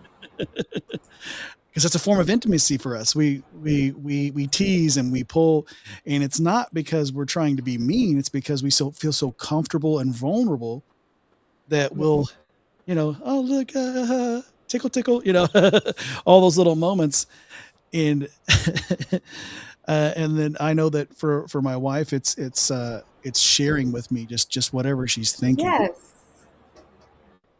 Good job. Proud of you. I mean, you're 22 years in there, man. You A know. lot of bumpy roads to that point. Mm-hmm. Yeah. And so I see you talking about that. I was like, yeah, that's a lot of those repairs will come with that. Is when we Mm-hmm. realize that intimacy really does come with understanding how the other person operates.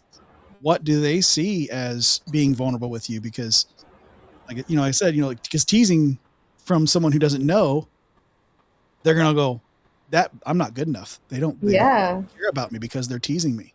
And Yeah. obviously they think of somebody else is better because they're pulling at this thing or the other. You're always pointing out this, that, or the other. It's like, no, it's because, but Yeah. they don't know, they don't know that. And so you have to discuss that. You have to talk through those things. Yeah. Every words and words matter. I mean, there's so many nuances, but those intimacy moments are so pure because it in my book in one of the chapters I talk about like I gave like examples of how you can make those intimacy moments be more meaningful. And it's also goes back to being able to receive. What I noticed with the guy that I was dating is no matter how much reassurance I would give him, I learned him. Like as when we would watch movies together and read books together, I would hear what his fears were. I would understand where he was coming from. I saw the wound. So whenever he would get upset, I would try to meet those needs. But he didn't know what the needs were, so he wasn't able to receive it. And so it was like I was pouring into this vortex, and he was recreate like no matter what, it's the same behavior from me.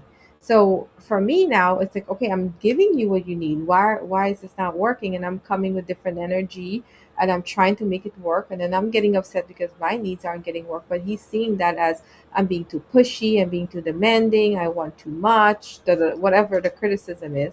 And for me, I was like, well, I see that you're hurt. I see that this is not really you. This is coming from a limiting belief because of what you saw with your mom and dad. Like there was this time he told me the story that his mom and dad was in a car and they were arguing. And the whole time all he saw was that his mom missed his dad, and that's all she needed to tell him. So for me, I started to look at beyond his behaviors and try to understand where he was coming from. And I'm not to say like, I'm innocent. I don't like to blame the other person. I'm the one who chose to stay, right? But in the reality is there was no way I could pour more. I couldn't convince him that he was loved. I couldn't convince him that I was there and I was loyal. He would have had to have that from himself. So all of those meaningful intimacy moments where we repaired with his inner child, it never landed. It never satisfied the nervous system. And I really believe that it may have landed in a recognizing way, but he wasn't conscious of it. So whatever the road he's on right now, he'll maybe get that consciousness of it. But those were, to me, that was me pouring. And how many times did my ex-husband pour that way into me and I didn't receive it? It's just like we have to be able to receive, because those intimacy moments is really connecting, and they really go from trauma bonding into co-regulating. And we trauma bonding can be detrimental. I always say things are like, you can get a 2x4 and you can go outside and hit somebody with it, or you could build a library. So everything that we use and we have, we can use it to harm or we could use it to love. And it's really up to us to be able to do that. And I had to learn that the hard way. Like I had to have everything crash down in front of me in order for me to build myself back and look at all of these pieces of like, oh, here's a missed opportunity. This was misalignment. I wasn't whole here. I wasn't listening there. I had responsibility too as well in that relationship, or all relationships, whether it's a friend or a coworker or definitely my children. These are relational responsibilities, and just being able to, like you said, communicate and receive, like receive, because I just receive it, please. We're out Yeah. here pouring love. Receive with a loving heart. Mm-hmm. and speaking life. Mm-hmm. Uh, reason I say those specific words is because they're in the book of James. But um, but even to the non-believer, they can, if they, even to the non-believer, they can look at the book of James specifically in the Bible and go, whoa, what practical knowledge.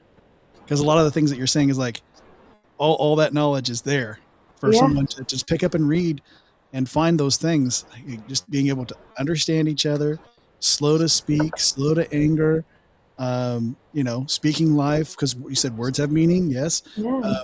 Because the power of the tongue has the power to give life and take it away.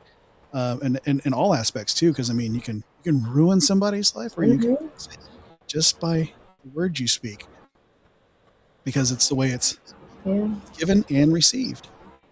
And that's another thing. I could be so loving and encouraging and supportive, but if you have grown up in a household that's high achieving, you're going to receive that as pressure.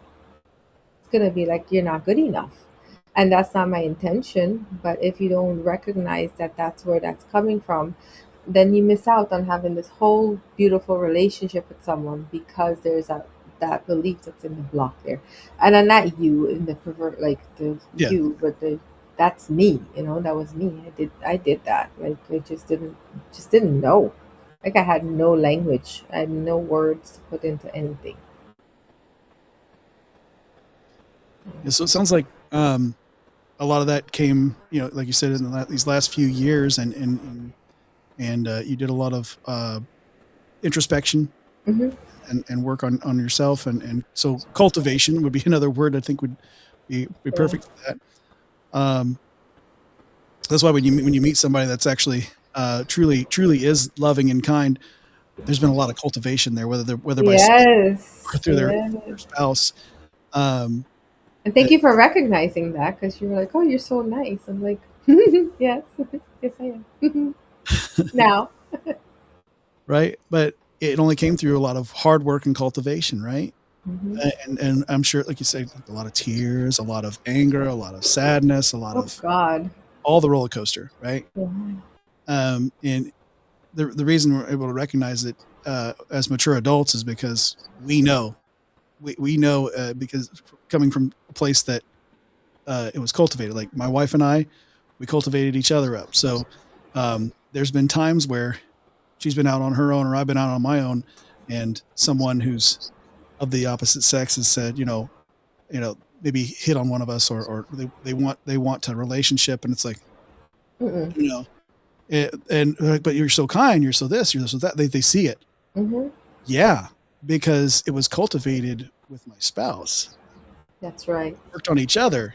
That's why we're here. Yeah. So I appreciate that you acknowledge that, but I'm going to continue doing that With where her, yeah, where it was cultivated, yeah. right. And I know that through your self cultivation, now you're ready. I could see it hmm just from the conversation. Now you're ready to truly have an emotionally balanced relationship and be able to sit down with someone and say, okay, hey, let's talk through everything. Let's Yeah. communicate. Let's work it out. Let's not go to bed angry, because let's take the 5 extra minutes it takes to just go, I'm mad because someone got mad at me for not making my bed one time. Like that's Yeah, exactly. It reminded me of this one time when there was this time I was working with some people doing their social media. And this is like how it shows up in work. And it was like everything that I did came with this criticism. And I was like, man, this is really reminding me of like, those kids who are like just you're painting something and you're showing your parents or you got the best score and you're running home and you're like, I can't wait for my parents to see this. And then they're like, well, why isn't it an A? And it's like, God, that feeling, it just tugs. As an adult, that's what that feeling is. It's like, it just like, oof. Like my heart just like scrunching just even telling that story. And so yeah, there's a boy out there who felt that, and he had a lot of pressure, and his dad made him the responsible for the whole entire household, or he was the middle child and he didn't get the attention that his family should have given him. There's a lot of deep, impactful moment that just was never acknowledged. And so, man, I want to be a part of that. Like I want to go there and love on him too. Like not fix him; he's not broken, but like, hey, let me let's recreate that. Let's go again. We can do silly things and have fun, right? We can go and do something that we know that we're proud of. So, like, let's say at work, I work on a project. I'm really happy. Now, my partner knows that all the things that I put into that and all the beliefs that I had to overcome and reparented my little girl as well to be able to do that. And that is something that we can celebrate together. Like, I'm so proud of you. You did it. We did it together. I feel witnessed and vice versa. So, like, yeah, you had a hard day. And I know that this is tough for you. Like, how can I help you? Like, what is it that you need? And if I know ice cream is his favorite thing, I'm gonna go get him like not just a regular ice cream. It's gonna be Tillamook. It's gonna be high class ice cream. We're gonna celebrate together. And those are just like some like basic things, I think. But it's being able to have those adventures and live again from our inner child spirit, not the wounds. Because no matter what, that's another thing that I realized too. I had so much loving things that happened in my childhood. But if you talk to my teenager self, or up to my 30-year-old self, I was just only going to share with you the one that caused me to feel shame and anger or sadness. Where was the joy? Like, why you would think that I had the worst childhood in the world and there was never any joy. But there is joy. We just have to clear out those other things. And when we get to do that together, oh, it's so beautiful. You can cultivate a whole new field. Yes. Like expand it. Expand it. That's my And look at those jam. plants grow. Yes, yeah. So I love when because what you're saying, 22 years of marriage, you literally have done what your partner, like, you've gone through, and you saw your partner through some hard stages. She saw you through some hard stages. You celebrated things together. I mean, that's a whole life. That's a whole lifetime of togetherness. A whole lifetime of like really bonding with another human being. That's what else could be more beautiful than that? But because you chose to stay when it got hard.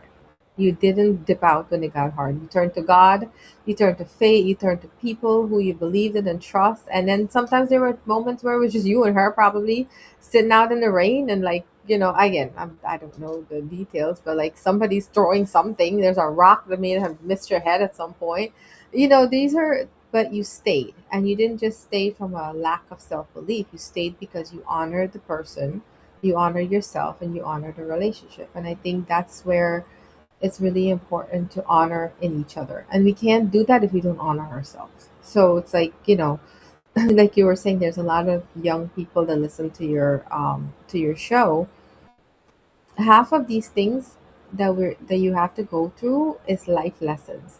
And they can be triggered, like trigger them so that you can get to see what they need, and then you can have a better chance of being in a better relationship. Because when they're unconscious, when I think somebody said, Carl Young, when you bring the consciousness to the unconscious to the consciousness, then that's where you have a chance of really truly meeting yourself and see that reflection of yourself in other people. And it's like, oh my God, you're so beautiful because I know exactly how your heart feels.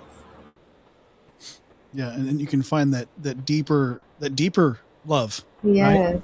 Yeah. Whether it would be with a spouse or with your children or with your parents, grandparents, that all the aunts and uncles, all those relationships in your life, friendships, just friendships, Yeah. can be truly deepened through communication, learning one another, and talking it all out. My co-host on Morning Word, Sterling, him and I, it's really funny because when him and I first met, he didn't talk because I was friends with his wife first because I worked with her. Okay. And so we went out to a couple dinners and stuff, and he didn't talk. He would just look at me from across the table, and I was like, there's something about this guy, like I don't know, and so started talking to him and got him to finally after trying to address him a few times, he started talking. And I was like, found out he's really funny. Oh, very cool. He was just hiding all of that. Look at him. Yeah. He's extremely funny. Yeah. And he's extremely deep. And he's a very emotional human being. And he's also very vulnerable Mm, consistently. And I was like, oh, it was a place of mistrust, yes. right? That's why he didn't talk at first. And I understand that now. It's like now, being an owner of a company, right? You learn when you have people working with you. I say with you, not necessarily for you, because I don't like to look at that way. Hmm. I think all leaders should look at it, we're with you, not for you.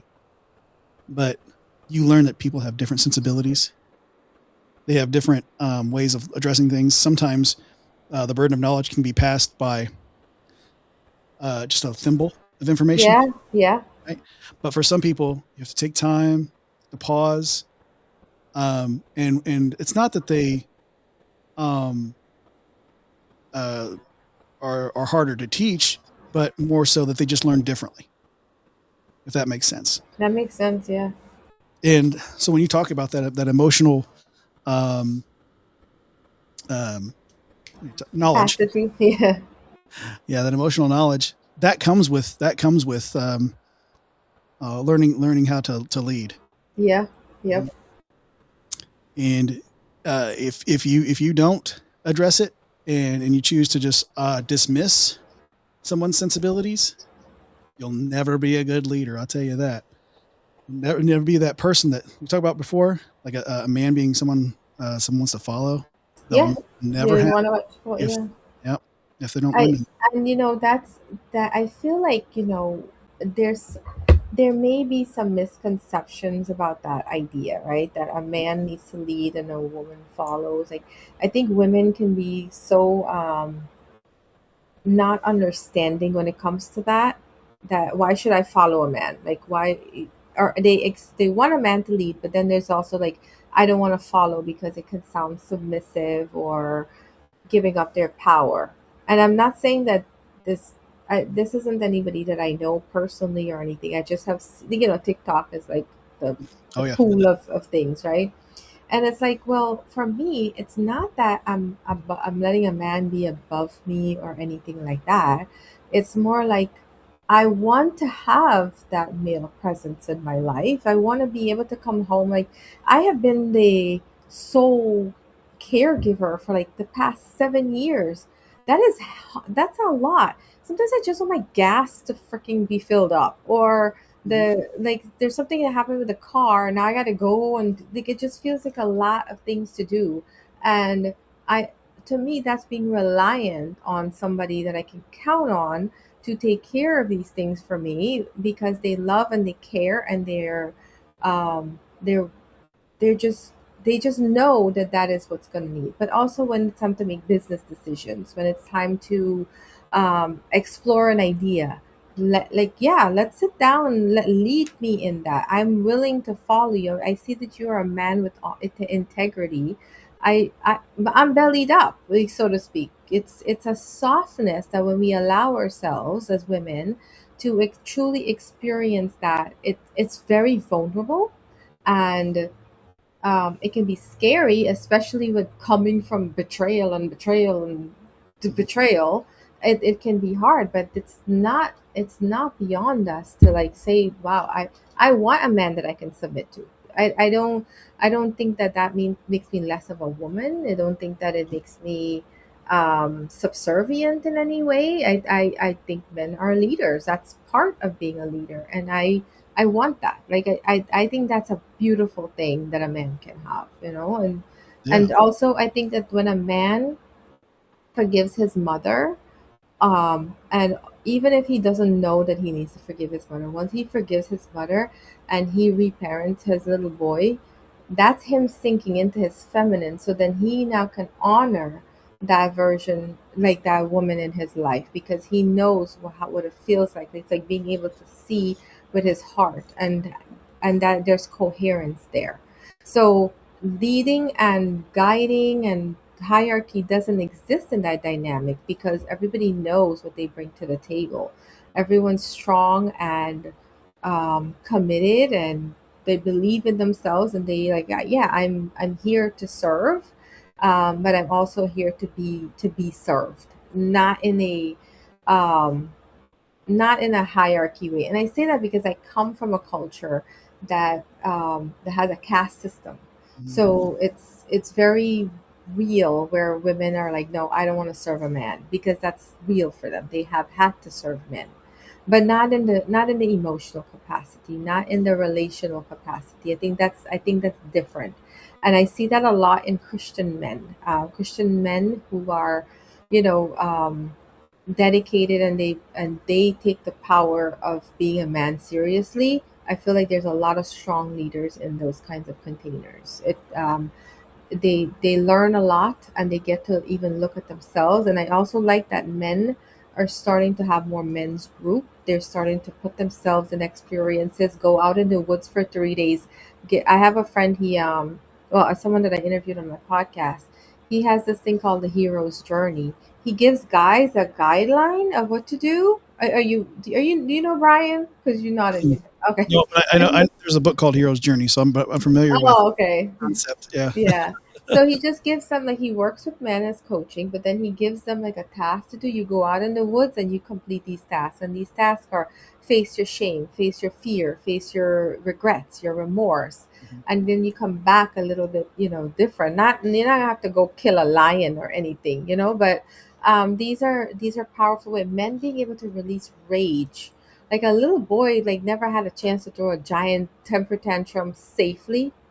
That's something that a man can like.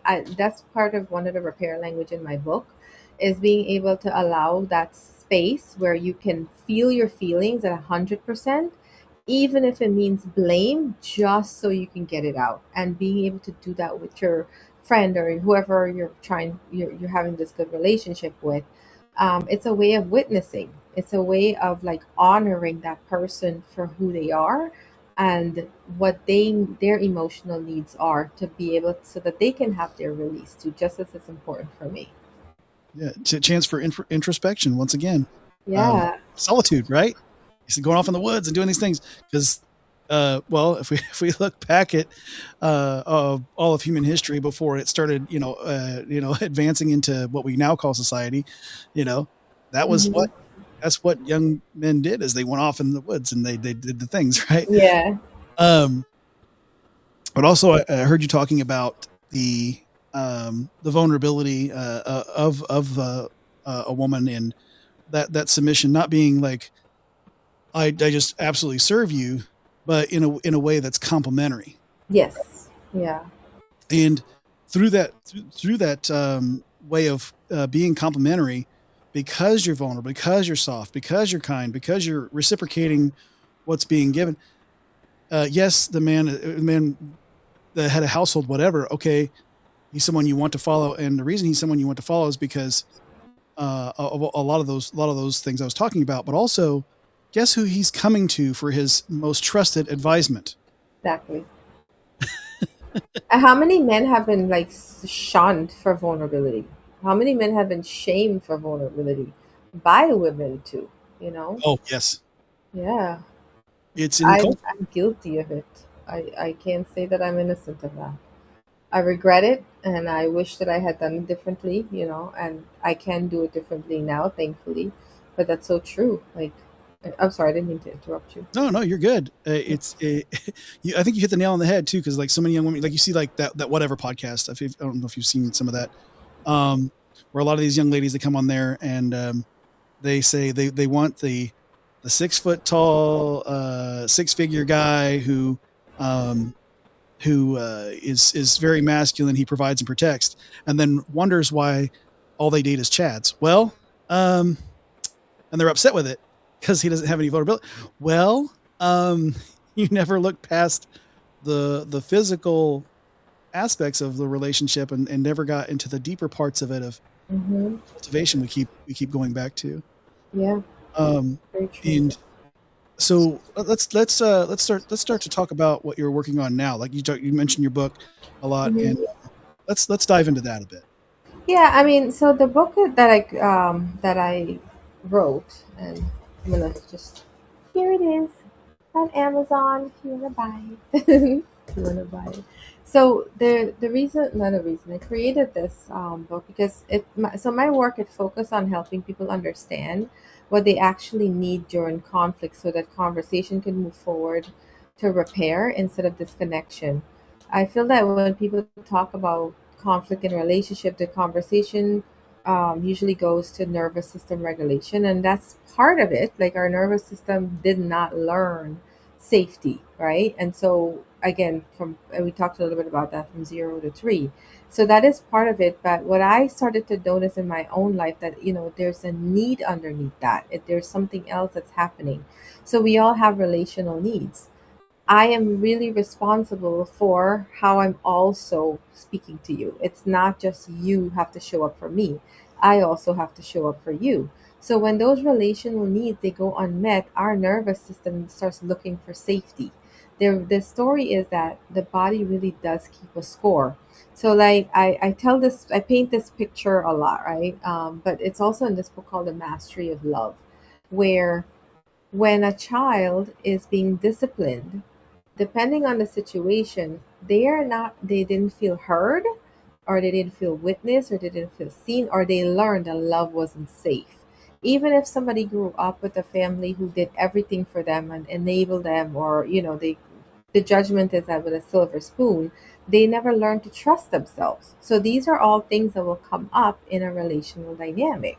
So when that now not only do we have emotional needs and nervous system needs, which what's safe for us now, and so the beginning of this work came from the relationship that I was in. Every time we had a conflict, it felt like in the moment we really just did not repair, and it would carry over.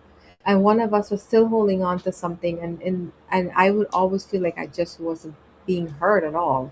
So later on, like another moment would happen, and we won't be able to receive each other. So we'll be back and forth, and we're just having this mismatch. So that's when I started to notice that it was also with my children. So we knew the concept that we talked about. We understood the love language. Love language is how we like to receive love, and then we understand our attachment styles. How we push love away. And then we were setting boundaries, but during conflict, we still couldn't stay connected. And that's when I realized, like, this is really people um, do they do not just need awareness of the pattern, they need a language for when the repair is for so that repair can be possible. And that's where the idea of the relationship repair language came about. It gives words for what we actually need for that moment that we're in disconnection, so that like that moment that connection starts to slip, then we're not fighting to be I'm not fighting you, or I'm not fighting to be understood. When we have the words, we offer understanding and empathy in that moment so that we can repair. So there's 6 of these languages, and I want to give like an example, and they all came from my children because each one of them spoke this language to me, and that's how I came up with it. So one my daughter, my oldest daughter, it was very hard for us to rebuild our relationship after the sexual abuse had happened, because like I mean there was like no trust, and she felt so guilty, and she felt like it was her fault. And for me, my heart broke for her, and every time I tried to like reach her, I'm like, I paid for her car, I paid for her insurance, I would like throw all this like money, come back, you see how much I love you. But when it came to her talking to me and telling me how she felt about the way I showed up for her, I would get defensive. I would immediately get defensive, and I would like, well, don't. In my mind, I'm trying to get her to see that that's not really my intention, and I wasn't trying to show up that way. But that's not listening to her anymore. So she's like, Mom, whenever I'm sharing something about me, you make it about you, and then that leaves me feeling like I'm not. My experience did not matter. So when she started telling me that, she needed empathy. She needed me to take myself out of the experience and just put myself in her heart. And what did that feel like for her? What was the experience like for her? She didn't need me to go, that's not my fault. That's like this like self blame or shame. And that's when I realized that I was also parenting from shame and guilt because I needed her to receive me instead of giving her what she needed in that moment. So that's the empathic language. So now whenever we're in a disconnect, I know that because we've like sat down and talked about it, I know that she needs me to just witness her and hear her and like be her in that story. Look at it from her perspective. Because let's say she threw a rock and the rock hit the bird and somebody got mad or whatever. Well, she wants me to know that it wasn't the intention to hit the rock, like it maybe was an accident or something. So instead of going and listening to that, I'm over here like, well, you already did this, you have to get punished or whatever. It became more like I am witnessing what it was like to feel what she was feeling. And my youngest daughter, some her nervous system reacts really really fast, like she goes zero to hero, and that's she got that from her mom. But sometimes when we're getting into this connection, just texting her first how I feel or what's happening or what I'm observing is what helps her regulate her nervous system so that she can come to me. Sometimes that can be I'm sitting with her while she's reading it, but we at least have a language for what we need. And we do this, and this is part of what the framework I have. It's called Let's Sit at the Table, right?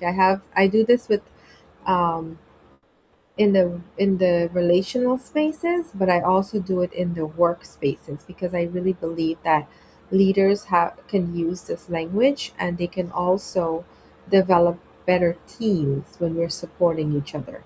So let's sit at the table and we're going to take our shame and our guilt and we're going to put it in a box. Now it is an open lid container. It's there, but we're not going to let that be the driving force. At this table, we're going to invite curiosity, and from curiosity, we're going to explore the four behaviors or the four feelings that really drives a wedge in connection. How do you behave? What is it that you need? How would you like to feel supported? When you're angry, sad, feeling overwhelmed, or feeling resentful. Now imagine if there's four of us at that table and we each take a turn to share what that feels like. And in the moment, because we may not even know, like, wow, I don't even know how I behave, but being able to receive feedback, this is how I receive you when you're angry. This is how I receive you when you're overwhelmed. So then we can now say, okay, well, which one of these relationship repair language would work for you? And now I'm going to be supporting you through it instead of being fought. Like, we do this thing where we fight each other instead of fighting the thing. So now we can actually fight the thing together. Like, okay, so if someone at work is feeling overwhelmed, they're more likely going to come in, they're going to push everyone away. They don't want to talk to nobody. And then when they're done feeling overwhelmed, they're like, oh my God, I love you guys. Well, you didn't love me 5 minutes ago. And I still have some problems with that. But now, if I know that they behave when they're overwhelmed, they just need to talk, they need space. Well, I can tap them on the shoulder. Hey, let's go outside. Here's a stick. Let's go beat a tree. We're not harming trees. No trees were harming in this example. But like being able to give them that space so they can release it. Then now that feels more supportive. That feels like we can actually we have that this person has my back even when I'm behaving this way, because beyond the behavior is that need. I can I can totally meet that need on myself, and it's practicing how to meet that need for ourselves first so that we don't expect someone else to meet it. But in the book it maps out how you can get to your emotional needs. I have a test, a quiz similar to the love language on my website. It's free and there's no lead generating, collecting your emails or anything. You get your answer. And so you will know what your top two repair language is. Knowing that alone prevents the next argument. Knowing that and having that discussion with the people that you love and care about, it helps that relation to build and grow, and then we get to see it in real life how it plays out. Also, on my website, I have some free resources. We always talk about the attachment style. So in the attachment style, there's whether we're avoidant, anxious, or secure or disorganized, there is a way that we can meet and repair that. So if we're doing that to by ourselves or together, that's a beautiful exploration. You just get to learn more about who you are. So the the download is available on my website. I have another one for teenagers. so that it's a workbook that they can kind of map out what they need when they're going through what they're going through. Because sometimes not every teenager want to hear mom and dad talk. Like mom and Right. dad don't know nothing. We talking about, we telling me shit, So they can have a workbook that they can do. And this is something that I want to also offer, like in churches where they have those youth camps, because I think it's a really good way for teenagers to at least know what their emotional needs are as a teenager, and then they can grow into it. And the third one that I have, I'm very passionate about finances, because I believe that finances comes from a lot of fear, Mhm. and that's deeply, deeply rooted in our inner child experiences and our beliefs that we have grown up with.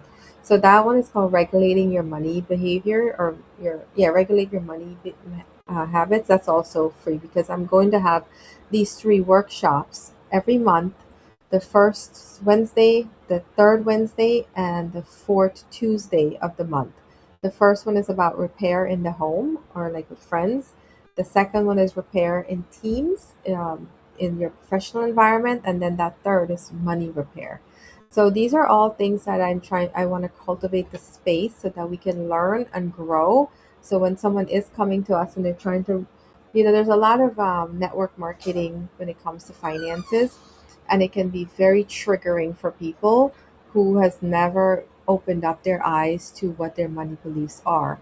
So there are these kinds of wealth building tools that we can change our future generations and give them a chance to utilize the very tools that the wealthy are using. It's available to us.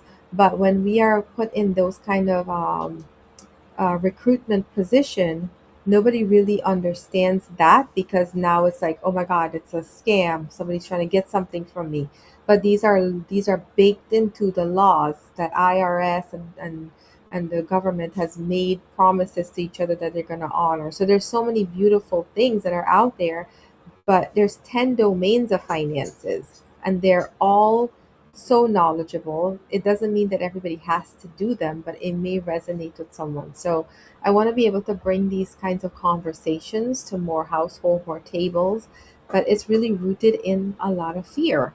Again, even with relationships at work or at home, everything is rooted in I'm not good enough, or I'm not worthy, or I don't believe in myself. Whatever that is, that's the root cause of all of our conflicts, and why we pull away from one another, or we push away from one another, or we sabotage the very things in our lives that can help us thrive.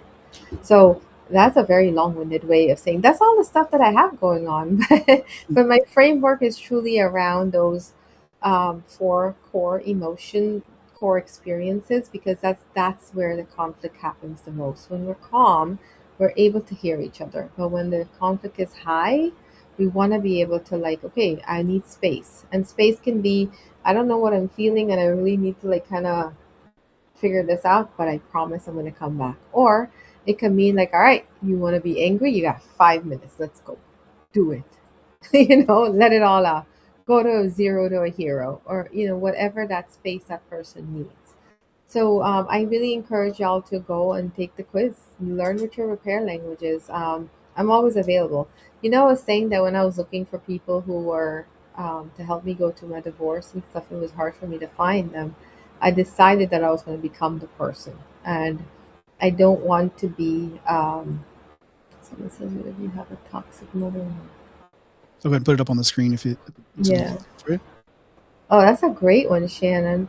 I would say if you have for a toxic mother-in-law, the repair, I would focus on the repair with self, like your repair with you first, because this mother-in-law may be projecting more of her fears onto you, and you don't deserve that, and that will be very triggering. So it's also, if you really value the relationship with her and you want to work through it, I would say work on the self repair first. Give yourself your whatever it is that you need to acknowledge, and you may need to set a healthy boundary. And to me, a boundary says that I love you and I care about you and I really value this relationship, but here are my parameters of how I can love you. And that doesn't have to be integration. It can mean that we just gonna maybe talk every once a week. I'm gonna check in on you, or you can count on me to be there, but I'm not carrying the emotional labor anymore. I am not. I'm I'm not going to allow myself to be treated in a way that is disrespectful to me when I'm coming to you with respect. And she might be mad, she's gonna throw a tantrum, but you stay in your power and work on the things that you needed whenever she was triggering you. There's lots, and you can go, oh my God, girl, reach out to me. We can do a lot more there. It's a lot more context in there, but definitely I would encourage self repair first because um, some people are not going to be able to meet us or understand that, and especially a mother in law, that's a lot. Because if I'm in my 40s and I'm only now coming up with this like kind of concept, right?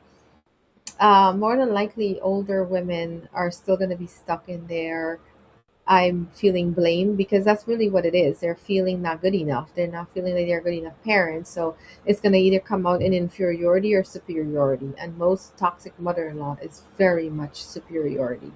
And that's not something that everybody has to put up with. You don't, not all repair means integration, you know. And toxic, maybe she doesn't know. And if she's open and willing to try, even better. But if she's not, that's something that you would need to work on for yourself, for you to have that peace. Yeah, and I was gonna say like it reminds me of other made me think of a question. Hmm. So dealing with criticism, right? Because well, a mother-in-law that could be perceived as toxic could be just your way of receiving criticism. So how would you recommend Yeah. someone receive criticism from someone, not just a mother-in-law, but just in general? How should we receive criticism from people in our lives? Yeah. I mean, the way the criticism is the way the feedback is given is important too, right? Because if, let's say, this mother-in-law is kind of coming in attacky, and we know that she's meaning it in a different way, my nervous system is not going to feel safe to receive that criticism. So it's going to take a lot of work for me to hold my own and then also go back and say, you know what, let me introspect on what she really said. Is that how I'm coming off? Is that really what is happening here? So that definitely needs some work on its own.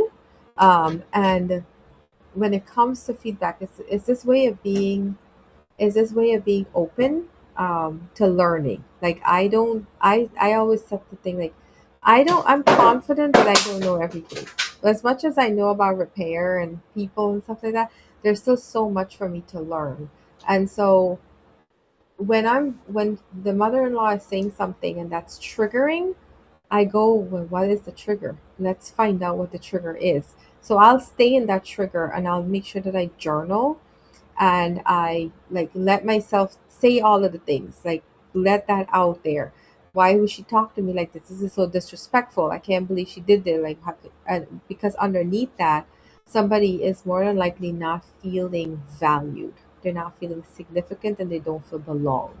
So then it's a conversation that can change to, well, I hear what you're saying and I want to show up differently, but I would need the grace and the compassion to mess up sometimes. And I won't like to feel corrected because when I feel corrected makes me, again, this is a deep dive, right? Where did it come from? And being able to have that dialogue with them. So maybe they can soften the criticism and it be an actual conversation rather than the criticism. But criticism is very hard and feedback is very hard. You have to really go within first. I would recommend doing some internal work first before being able to do that, because if your nervous system is not prepared for it, it's never going to be able to be received. It's just gonna You're gonna hear criticism every time.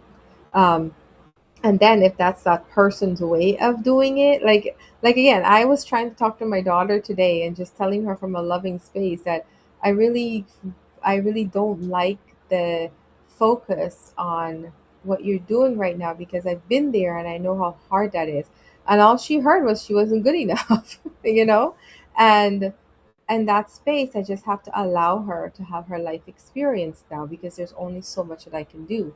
But me 5 years ago, I would be try to convince her, and I would like pull my teeth out, and it was important for her to know how I felt.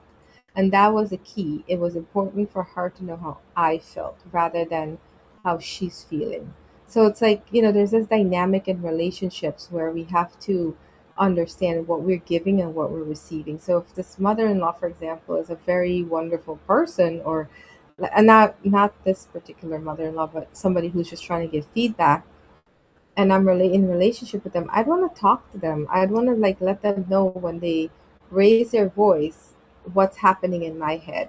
Because for me, I don't like to go to those gyms where people are giving you the instructions, or I don't like to like listen to directions, because it starts to like make me feel like I'm stupid and I have too much people talking to me and I'm getting it wrong. And the next person, the person who cares about me and want to be in a relationship with me, will honor that. They'll be like, no, I want to show up different for you. So when it comes to feedback, it's really we have to like learn nervous system regulation, like, and how that is being received. Because not all feedback is bad, but again, if we're not in the right space, if we have not resolved those anger and fears in us, it's gonna just be like, oh God, I gotta run away. I can't deal with this. So definitely take space for sure and say, I'm gonna come back to this, but I gotta go for a little bit and figure this out. Journal it, be the tree. The poor trees. I'm just kind of trying to beat trees today. I don't mean that. We're animal lovers on this. Okay, so you hear her like meowing over Oh, I have two dogs. I had there. a cat for 17 years. Yeah, I grew up with animals, so I love animals. So it's all good. So would you say that uh, sometimes we can see what would otherwise be clearly just a criticism as an attack, as opposed to something that's trying to build us? Yeah, it would be. Yeah, yeah. And that's happened to me when I was in when I got into finances for a little bit, because I really wanted to learn about what I didn't know. And what I noticed is that there's when it comes to personal development, it's very shame based. Mm. And that shame based kind of personal development, some people need it, some people want it, and it really brought up a lot of dysregulation for me. And it was good things, it was things that would help me grow, but I it just didn't sit well with me, and it took a lot of me working through that myself so that I can receive it. And at that point, I was motivated. I was like, okay, that's feedback and that's how they're delivering it, but what can I learn from it? So it's like being in that open space to say, just because someone's delivering something in that way, that doesn't mean that it's a personal attack on me, that I'm not doing it well. And I needed to cultivate such a rich relationship, repair relationship with me in the first place in order to switch that, to be able to take it. Now I don't like it in my life because I know me, and I really don't believe that that's in like that's not the best way to build relationships at all. There's different ways to do it, but some people like it. And regardless, I the way I say it is like that person who's giving feedback and they have a following, or they have people that are listening to them, they're still doing something really good. Like they're serving. They are helping somebody to motivate them. And sometimes you do need that in your face, like, what are you doing, kind of like thing. Yeah, the One of, micromanagement type thing. yeah, one of the workshops that I go to, that's kind of what we do. The first day is about like triggering those like awful moments where you don't like. And it can be very hard on the nervous system, but it's important to trigger it, because underneath triggering it, you get to have some really deeper revelations about yourself. And again, it's like we can sit here and blame somebody else for how they're showing up, but how am I also showing up? Like that's the part that I think gets missed. It's like going to do the actual work, and not just like having insight alone, but like, okay, what is the integration of this looks like? Because then if someone is using blame language, I see that as an internal reflection of how they feel about themselves. So I'm not going to take that like, okay, we, I, I don't have to integrate with you to learn the lesson, so to speak. Yeah, it sounds like whether they're a boss saying, "Why didn't you turn in this report?" or maybe a mother-in-law that says, "Why didn't you cook steak instead of salmon for dinner tonight, it's how am I How am I receiving that? Yeah. internalizing it, and what is going to be my throughput at the end of it? Am I gonna just take that and be take it as negative, or are Mhm. we going to turn that into a positive and say, what did they really say? Yeah, yeah. And that's a good example too, because a boss asking for a report, I actually see this every day. A boss asking for a report is because they have someone asking them for a report, and someone else is asking them, holding them accountable. So they might be stressed and they're asking for the report, but it's not coming off like, oh my God, I'm so stressed out. I can't find this report. Do you think you can give me some help for 5 minutes? Or, like, when would you have it ready? Instead, it's like, why is the report done? I've been waiting for it for 3 hours. Where is it coming from? So it's like, to be able to have that kind of self control, to know that, wow, they're just stressed out, is a I like for leadership to recognize that, first of all, right? But that takes a lot of like self work, to recognize, like, and if someone's speaking to you disrespectfully, obviously you don't have to take that. Like, that's not thing. But even a mother-in-law, like, oh, why didn't you cook? She might be feeling taken advantage of. She might be feeling like people don't appreciate her or what she does around the house, and that's how it comes out. So it's like, well, how do we understand that better? Let's sit at the table, bring it to the surface. How would you like to feel supported when you're angry, overwhelmed, sad, or resentful? Because then we can already preempt what the outlook is going to look like, and how we can be in relationship with one another. But yeah, absolutely right. Nobody likes accountability. Accountability is really tough on the nervous system. It feels like blame, and then we immediately almost want to go into shame and guilt. And that's like the first thing I think about all the time. And I'm just thinking of, like, someone is coming and saying, holding someone accountable, and their little child is like reacting instead of the adult. That's who's at the surface. Yeah, you And even do body language, putting the shoulders up. yes, Shoulders yes, up. like, it tells a lot. And even that mother-in-law, so like in the example that you gave, she's feeling defensive and she's feeling angry or whatever. This, like, I'm holding you accountable. You said you were gonna cook or whatever. She's asking for reciprocity. But she doesn't know how to do that. Like, she's never been taught how to do that. And as much as we can, I find that I've had, mother-in-laws like that in the past, where I tried my best to meet them and honor them, and it just wouldn't work out because of where their emotional level is. And then I think about my mom, who, like, my mom is kind of stuck as a little 6-year-old girl. And so when I look at her from that perspective, I don't get mad at her anymore when she's behaving like a 6-year-old girl, because that 6-year-old girl never got to throw a tantrum. She never got to cry her feelings out, with the support of someone hugging her, or having healthy anger expressed. It's just, I really look beyond the behavior. So, And so you talk about these different concepts. Can we dive just a little deeper oh, in each of them? yeah, yeah. Are you talking about the repair languages Mhm. themselves? Yes. Okay, yeah. So for the soothing one, right? That is really a nervous. So in the corporate world or in the business world, that would be like, let's take a pause because things have escalated, and now there's a dysregulation. Let's take a pause. That's my nervous system saying, like, I'm overloaded right now, and I'm confused. And that is more linked to someone who grew up in a household where mom and dad were both emotionally dysregulated, and so nothing feels safe. So if you're in a work environment, and this confusion or this behavior is starting, slowing it down, going and taking a pause, that's going to be incredibly beneficial to the nervous system. Now, if this conversation happened in a team meeting, then the manager, the leader, would recognize, okay, this person needs a pause. I can pull them aside. We'll continue the meeting. Let's touch base later on. Now, in a relationship, that can look like, we're gonna put this aside for right now.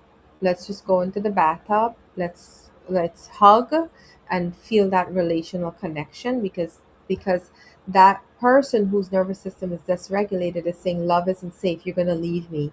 and now I messed up and everything is wrong, or whatever that intrusive thoughts is going to be based on their childhood experience. So maybe they need to go outside, light a candle together, just hugging, having eye contact or reassurance, and say, "No, you matter to me. That I like, just let's make sure that your nervous system is feeling the love that it needs." Well, one of the ways that I like to do that is, well, what was the best way you felt um, loved when you were a child? For me, I was always cuddled, so I love cuddles, or my heated blanket, or a warm bath. Those are things that activate my sensory and makes me feel comforted. Now with a partner, that's even better because now I know my partner cares. They're gonna bring me some soup or maybe watch some TV, and then when we're done, like once I'm in a regulated state, then we can actually have the uncomfortable conversation. While we're having that uncomfortable conversation, holding each other's hands so that we're physically connected and there's soothing going on, recognizing when it's getting uncomfortable and going through that. That does a lot of connection with the body, and it also means that this person may have been robbed of their autonomy from their body, and so this can happen with people who have been sexually abused, or have gotten a lot of spankings, or just kind of like physical abuse. Things that cross the um, line. Yeah. yeah, and so that will require a little extra care. So I care about somebody, I'm gonna want to make sure they feel cared about and want to give them that space that would allow them for us to continue the conversation on a deeper level. And then there's the accountable one, which is like my favorite because it's also the one that I spoke. I feel like that one came from a lot of like wanting to get it right, and not and always getting it wrong. But really, there's something powerful about taking ownership of what happened. What is my role in it? Like if you and I were in an argument, it could be something simple as like, I didn't like that I didn't like that I disrespected you in that moment. And I can see how these words that I used are can be so hurtful and painful, and that was not my now whether it was my intention or not, I acknowledge that that was your experience, and I want to be able to do that differently. And then being able to receive that too, like especially like that's the thing that bothers me right now, like this guy that I was so in love with, and so like I was building something with, and no acknowledgement. Like when he came back into my life at one point, there was no like, oh my gosh, I can't believe that I did that to you. I can't believe that I hurt you that much. There was no accountability. It was more like him needing to feel witness, and that to me doesn't rebuild trust. It doesn't say that I see you and I really put myself in your shoe and I understand exactly how that felt for you, and that was my fault. And it's not about blame, but it's the ownership of it. And I think you know what I mean by ownership because you speak very well as far as the containers that you're in when it comes to your church and the groups that you're leading, it seems like. And then that the empathic repair language is being able to, it's essentially doing the same thing but offering that empathy, empathic listening, not listening to solve, but it's more relatable. Like I'm taking myself out of this experience and I'm understanding what that felt like for you. I didn't do anything in that space that I needed to be accountable for, but maybe it was somebody from your past, or maybe it's somebody at work, or it's somebody right now. I find that this is the space where people end up solving rather than sharing a moment where they experience that very thing, and that allows that other person's heart to really feel seen. Because it can also be like, how those people say, well, I shared what I was experiencing, and then this person made it all about them, and that and it became, but it's not really that. It's that this person is sharing a part of them that experienced that very thing, so that they can show you that their heart understands what you went through. Their heart understand that you have gone through some things and they weren't fair to you, and it wasn't just, and you deserve to feel witnessed, so to speak. And that's the one my oldest daughter taught me. Then there's the present one. This one, my son and I, he's definitely the one that taught me this. So let's say we had an argument and then we come back together. Going back now to the argument to justify what was done, is not what he wants. He wants to look at it like, this is how I behave, this is how you behave, this is what I needed, and this is how I want to do it differently. That's being present without devices, without distraction, but I'm present in my behavior.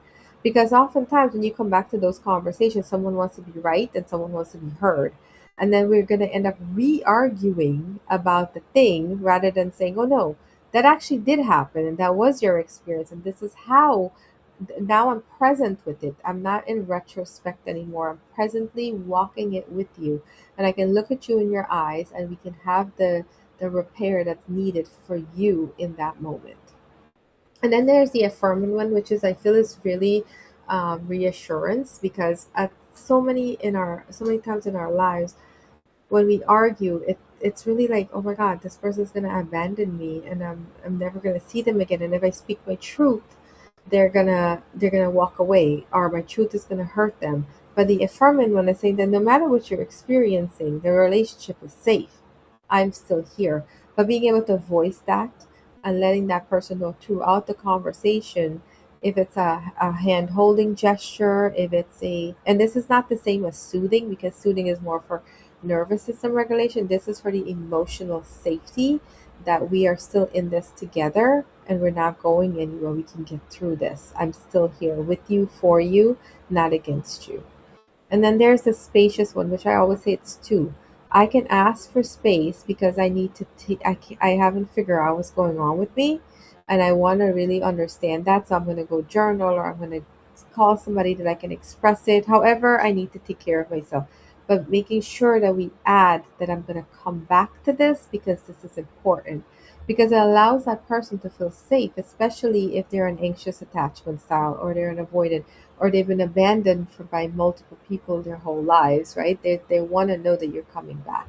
The other side of that spacious is giving people the space to express what they're feeling, even if that means that I'm going to get cussed out, or I'm going to be blamed, or I'm going to be at fault, or whatever. It's like, because we need to express the emotions. There's a big there's a big transmutation of energy that happens when we allow ourselves to have that tantrum, or allow ourselves to speak that truth, and that person still stayed. That is my favorite space to be in, because I think that's where the connection is more solidified, and where we oh, thank you, Shannon. That's right. Oh, she's gonna go loving on her hubby. I love that.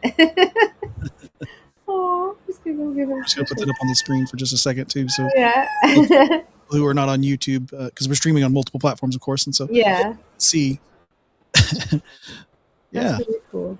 Yeah, so these are just a little bit of a high level breakdown of these languages. Again, the test is 30 questions, the quiz is 30 questions, and those 30 questions are geared to what your nervous system needs for you to feel emotionally safe.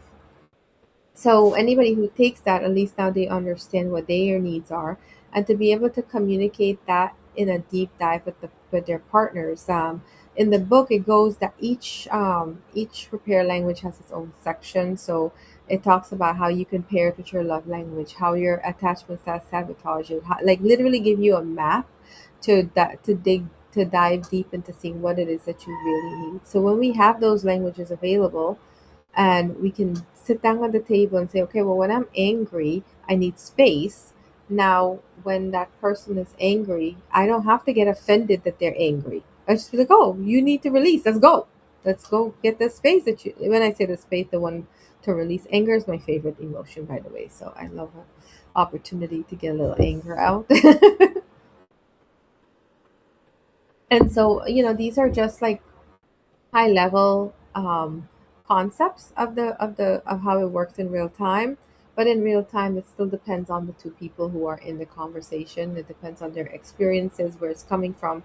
And I find that sometimes people don't like to go to the inner child stuff, because it means like blaming parents, and we have so much resentment or anger or whatever, and we may not want to go back, but it's because it's painful. But if we don't give ourselves a chance to go and acknowledge that, It stays unacknowledged, and then it comes out in little ways where it comes up in passive aggressiveness, or eye rolls, or deep sighs, or confront, like like when somebody's like, you're talking to them and they're like, well, you're like, oh, that's a lot of blame language right there. That's resentment. That is resentment coming up. They want to feel heard. And at the end of the day, our core emotional needs are so simple. We want to feel belonged, we want to feel encouraged, and we want to feel like we're part of community. And so how are we going to get that if when we're in conflict, that's the thing that separates us from having those very things. Yeah, and it's not like examining the past us. It also comes with letting go. Yes, exactly. That is a maturity thing, Hmm. and I can say that because um, talk about just 5 years ago or whatever. Same thing in my life. Like just 5 years ago, before we started this whole thing with Revolt Broadcast stuff, there was a lot of those letting go moments that had to come. Hmm. Hmm. And you don't get that without that introspection. And I also liked what you're talking about, how um, given the space. So the quiz specifically, because it sounds like there's a very apologetics approach to emotion, allowing the person to have questions asked of them. How does that, how does it make them feel? I know it's Hmm. a psychology trope, but it's true. Yeah. And then they come to the realization on their own, Yes. as Yes. opposed to through the questions, as Hmm. opposed to trying to grasp at straws. It I use the word apologetics because it's a concept that comes from um, uh, witnessing Christianity to other people, but it works with any other aspect as well. Like when you're trying to tackle this. So when you mentioned the quiz, I was like, oh, I recognize that because apologetics is a concept I'm familiar with, and it that approach reaches people because they're going, this was my idea. Hmm. Yes, exactly, exactly. Yeah, and it's so unique to everybody's own emotional needs, right? Everybody's gonna have a. We can have the same life, but our experiences, like what we felt in those moments, are going to be the thing that robs us of the connection, so to speak. If whenever we're in dysregulation, so the power of someone being able to name what they're feeling is so powerful, because and I think that a lot of coaches do that. That's why people are trying to get. I used to feel stupid. I'm like, why are you asking me these questions? Just tell me what it is that I need to do.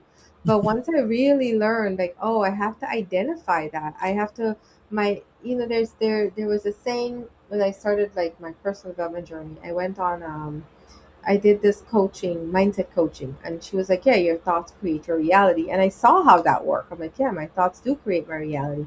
But if my thoughts are not in alignment or coherence with my heart's desires, that's gonna frick everything up. Like it's not gonna. I'm saying one thing, but I'm doing something else, and I'm so in disconnected from what I really really want. So being able to have a chance to understand what my emotional needs are, what are my relationship needs? Because a therapist asked me that, he was like, Laziena, why aren't you asking for your relationship needs to be met? And I was like, well, I don't even know what those are. What do you mean relationship needs? I didn't even know I had unmet needs in the first place. So not only do we have needs, we also when we're in a relationship, we need reciprocity. We need that other. We need to be able to show up for each other and be shown up for as well, and give each other grace and compassion, because that's one of the killers, right? Like I'm trying my hardest, and it's still not being received, or oh well, you messed up again. Like we have to be able to say, okay, well maybe I didn't do it the right way that one time, but doesn't mean that I'm incapable of learning how to do it differently another time.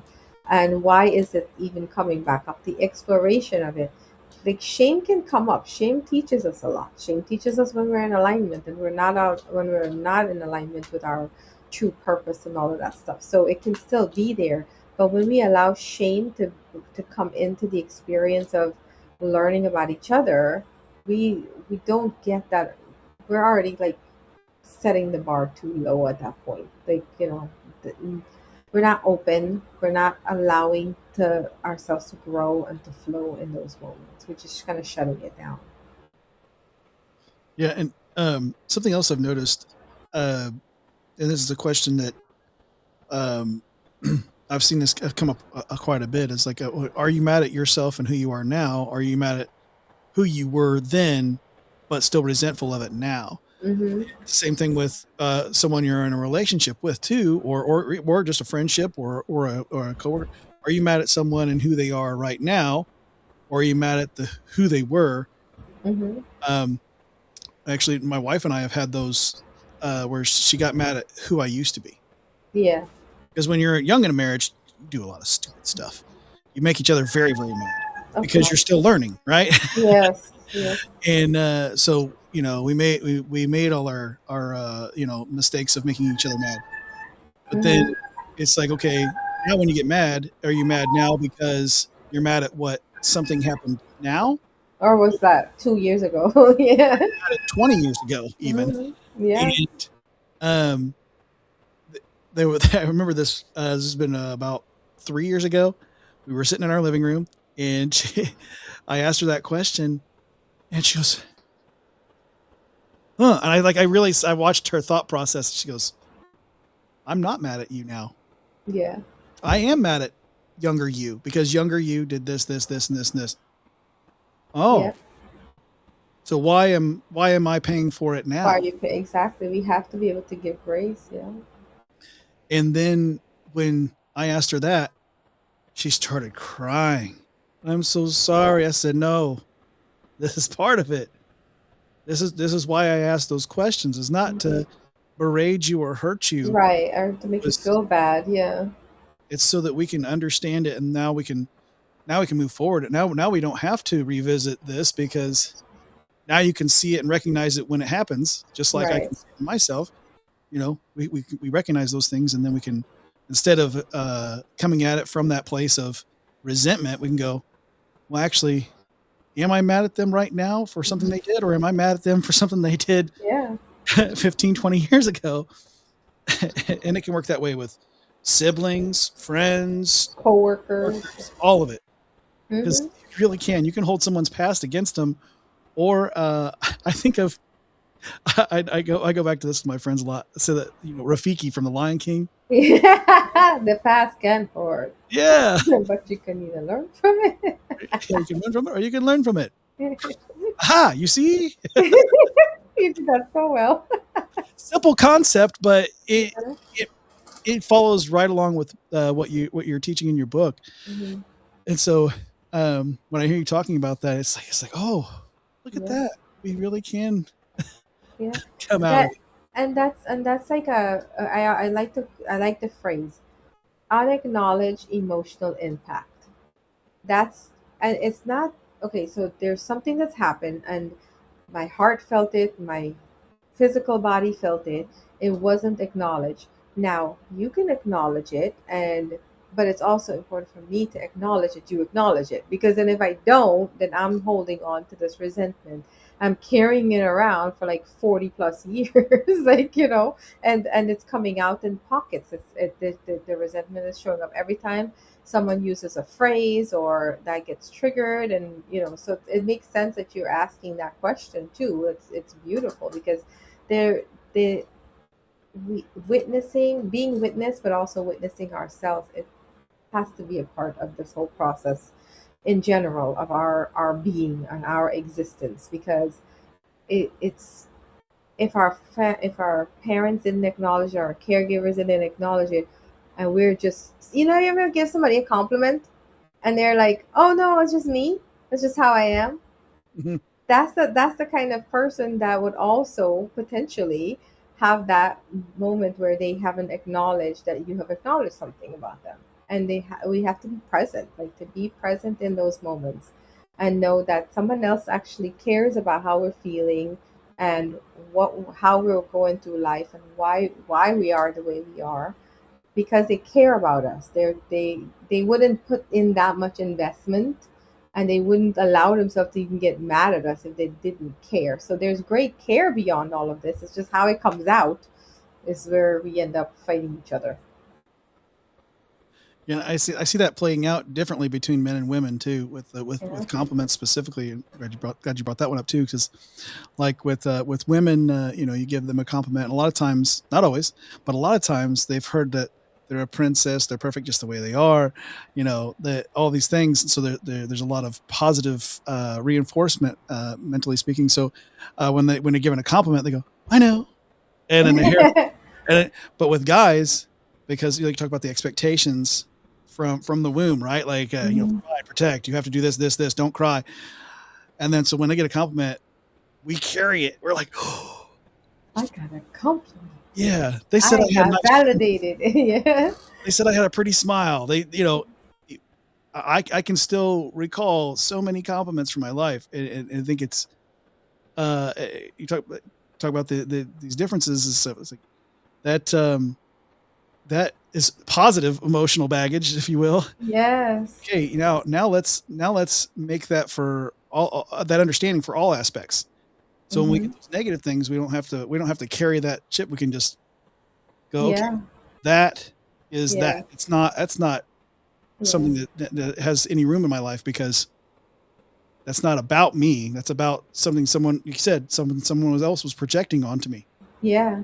They And had the emotional baggage. hmm and then it's also doesn't mean that one negative comment or one negative experience erases all of the hundreds of compliments that have gotten before.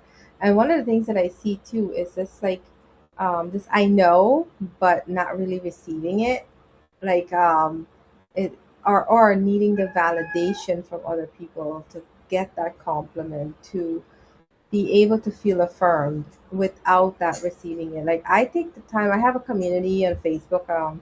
It's called Two Roses and a Thorns, and the process is that the concept is that we celebrate our birthdays for a day or a week, right? But then when we're depressed for years or weeks at a time. So the idea is that like life is gonna be hard. That's it. Life is just gonna life. It's part of the journey.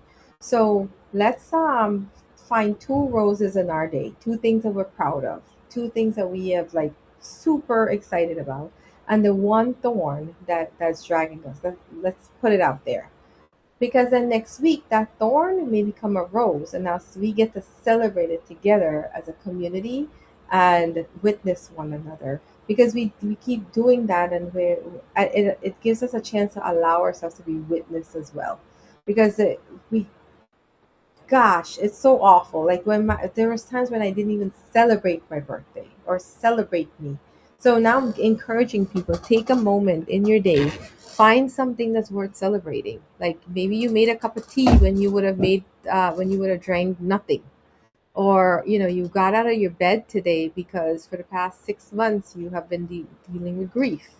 Like find those little tiny moments and or big moments that we could celebrate and celebrate with other people, because that concept of like we are um not worthy, or we're not good enough, or those things have played in our head for far too long, and they don't belong here anymore. We're not in a generation anymore where we need to like really amplify those thoughts. Everybody is worthy, even people that we don't like or agree with. They're part of their journey, and we don't have to integrate with them, but we can love them as God would love them, so to speak. That's what the unconditional part of love is, right? Being on this journey together without the judgment, because we're all reflections. I can There's plenty of people that I have problems with, but they're a reflection of me. That's what I see. This is who I used to be.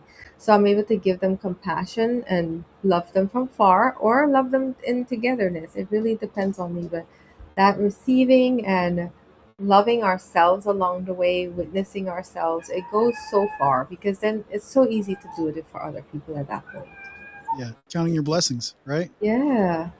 Just That's what it taking an is about. inventory. That's part of that. That's another part of that introspection. Like, for Christians, when we go, into our prayer closet and pray in solitude, or out in the woods, or wherever we go. Like for me, it's my studio. I have a whole section over there in my studio where it's we've got soundboards and everything, so it's very definitely quiet over there. And so I have plenty of time to get into that quiet space and reflect. And part of that is just counting those beautiful things in your life, right? Yeah. What do I have in my life? Certainly Taking an there, inventory. Yeah. yeah, just taking inventory. And you can list them one by one, literally, just like the children's song, count your blessings, count them one by one, because it it puts things back into perspective. Am I really depressed because of something someone said at work, or you know, have I really stopped and taken the time to go, I have, a place to stay. I have friends that care about me. I have a job. I have, whatever it is that you see positive in your life, like take that list and make it. And when you do that and take that inventory, that can turn your mindset around of like, really, what is it that I have? And then I'm not just talking about things, but just those interactions. Yeah. And like I said earlier, I put love in a container, and when I took love out of a container and I started to look at the way love was showing up in my life in different ways, it was overwhelmingly satisfying. I wasn't really alone. I'm the one who made myself alone. I was there's no People say that nobody else has experienced things that they have. I don't. I hear you. I hear your heart, but I promise you, you are not alone, like at all in Nothing new under that. the sun. Yes, no way, buddy. Mm-mm.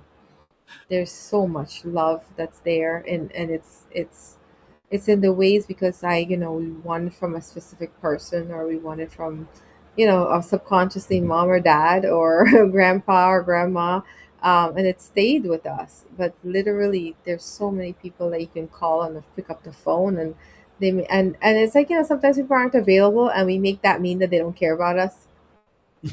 It's just not available. It's just busy. Doesn't mean that they don't care. So And yeah. once again, talking about being intentional, love is an action, That's right? right. Exactly. All right. So I have two final questions for you. Okay, let's hear it. So one would be, if we were to encapsulate, because we went through you're talking about your life story and all the things. So if we were to take your life story, and I know that you have a book specifically, but I'm talking about you. Take your life story and let's put that all into let's all put up all those experiences into a book, your autobiography, so to speak. What would be the title of that book? Becoming. Yeah, it would just be becoming, because it's been everything has led me to see that I am the creator of my own reality, and I can I can get through everything. It's not it's about how I look at it and my resilience, what I bring to the table. And at the end of it, it's like, wow, I went through all of these things so that I could finally become me. And I wouldn't have been able to do that had I not had all of those experiences. Becoming Awesome. home. And then final question would be, what would be your uh, closing piece of advice that you would want everyone to know, um, to sum everything up? Uh, Beyond your behaviors, it is an unmet need. And that unmet need is just you wanting to feel loved and belonged and appreciated and celebrated. And it's there. It's in a quiz. It's in a quiz. And it's in many healing modalities, and it's in many communities. Stay in community. We thrive and we heal in community. My favorite quote, my favorite person said that, Alfred Adler. That is how we thrive, in community. Healing happens in community. We cannot do it alone. We're not meant to be isolated. We are not made in the image of God and creation and all of this beautiful experiences to be alone. We get to experience agony, despair, sorrow, and deep, deep sadness. But we also get to experience love and abundance and joy and co creation. And we couldn't have one without the other. And so just embrace your eunice and take the quiz. You're going to learn a lot about yourself. Yeah, and you can check out all of Laziena's links in the description below. They're all in the description below. So don't be afraid. Click the links. Check it all out.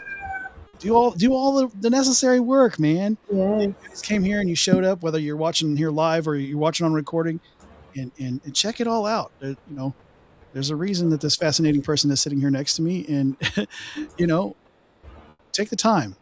Yeah. You take the time for all of you, so you take the time to check out what she's put together.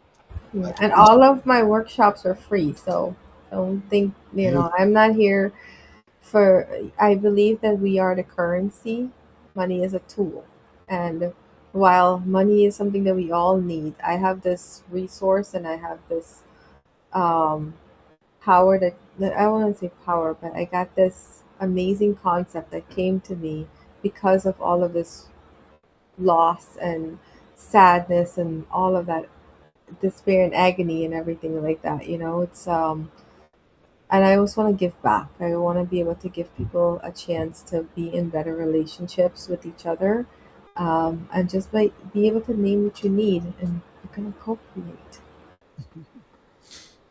All right, guys. Well, so if you're on Rumble right now, I'm gonna get you guys rated out to the Empty Pockets podcast. That's Jim and his friends. They're talking about quite a few different things. The title is very long, so I'm not even going to repeat that here. Mm-hmm. But if you would, at the very least, just when you get over there, tell him, you know, hit the like button, just say hello. That's all I'm asking from you guys. If you would, please, as viewers, and Laziena, if you would hang out just a little bit after get everybody rated out, and then for the rest of you who are on YouTube and all the other platforms, if you would remember that Monday morning, 9 a.m. Eastern. We'll be back doing the morning word, the Bible study. So I would ask that you guys join us for that. And I hope that you've enjoyed this program. And I say, like I say on every episode, you know, stay in trouble. And we love you guys very much. We'll see you on the next one. Bye for now. Bye for now.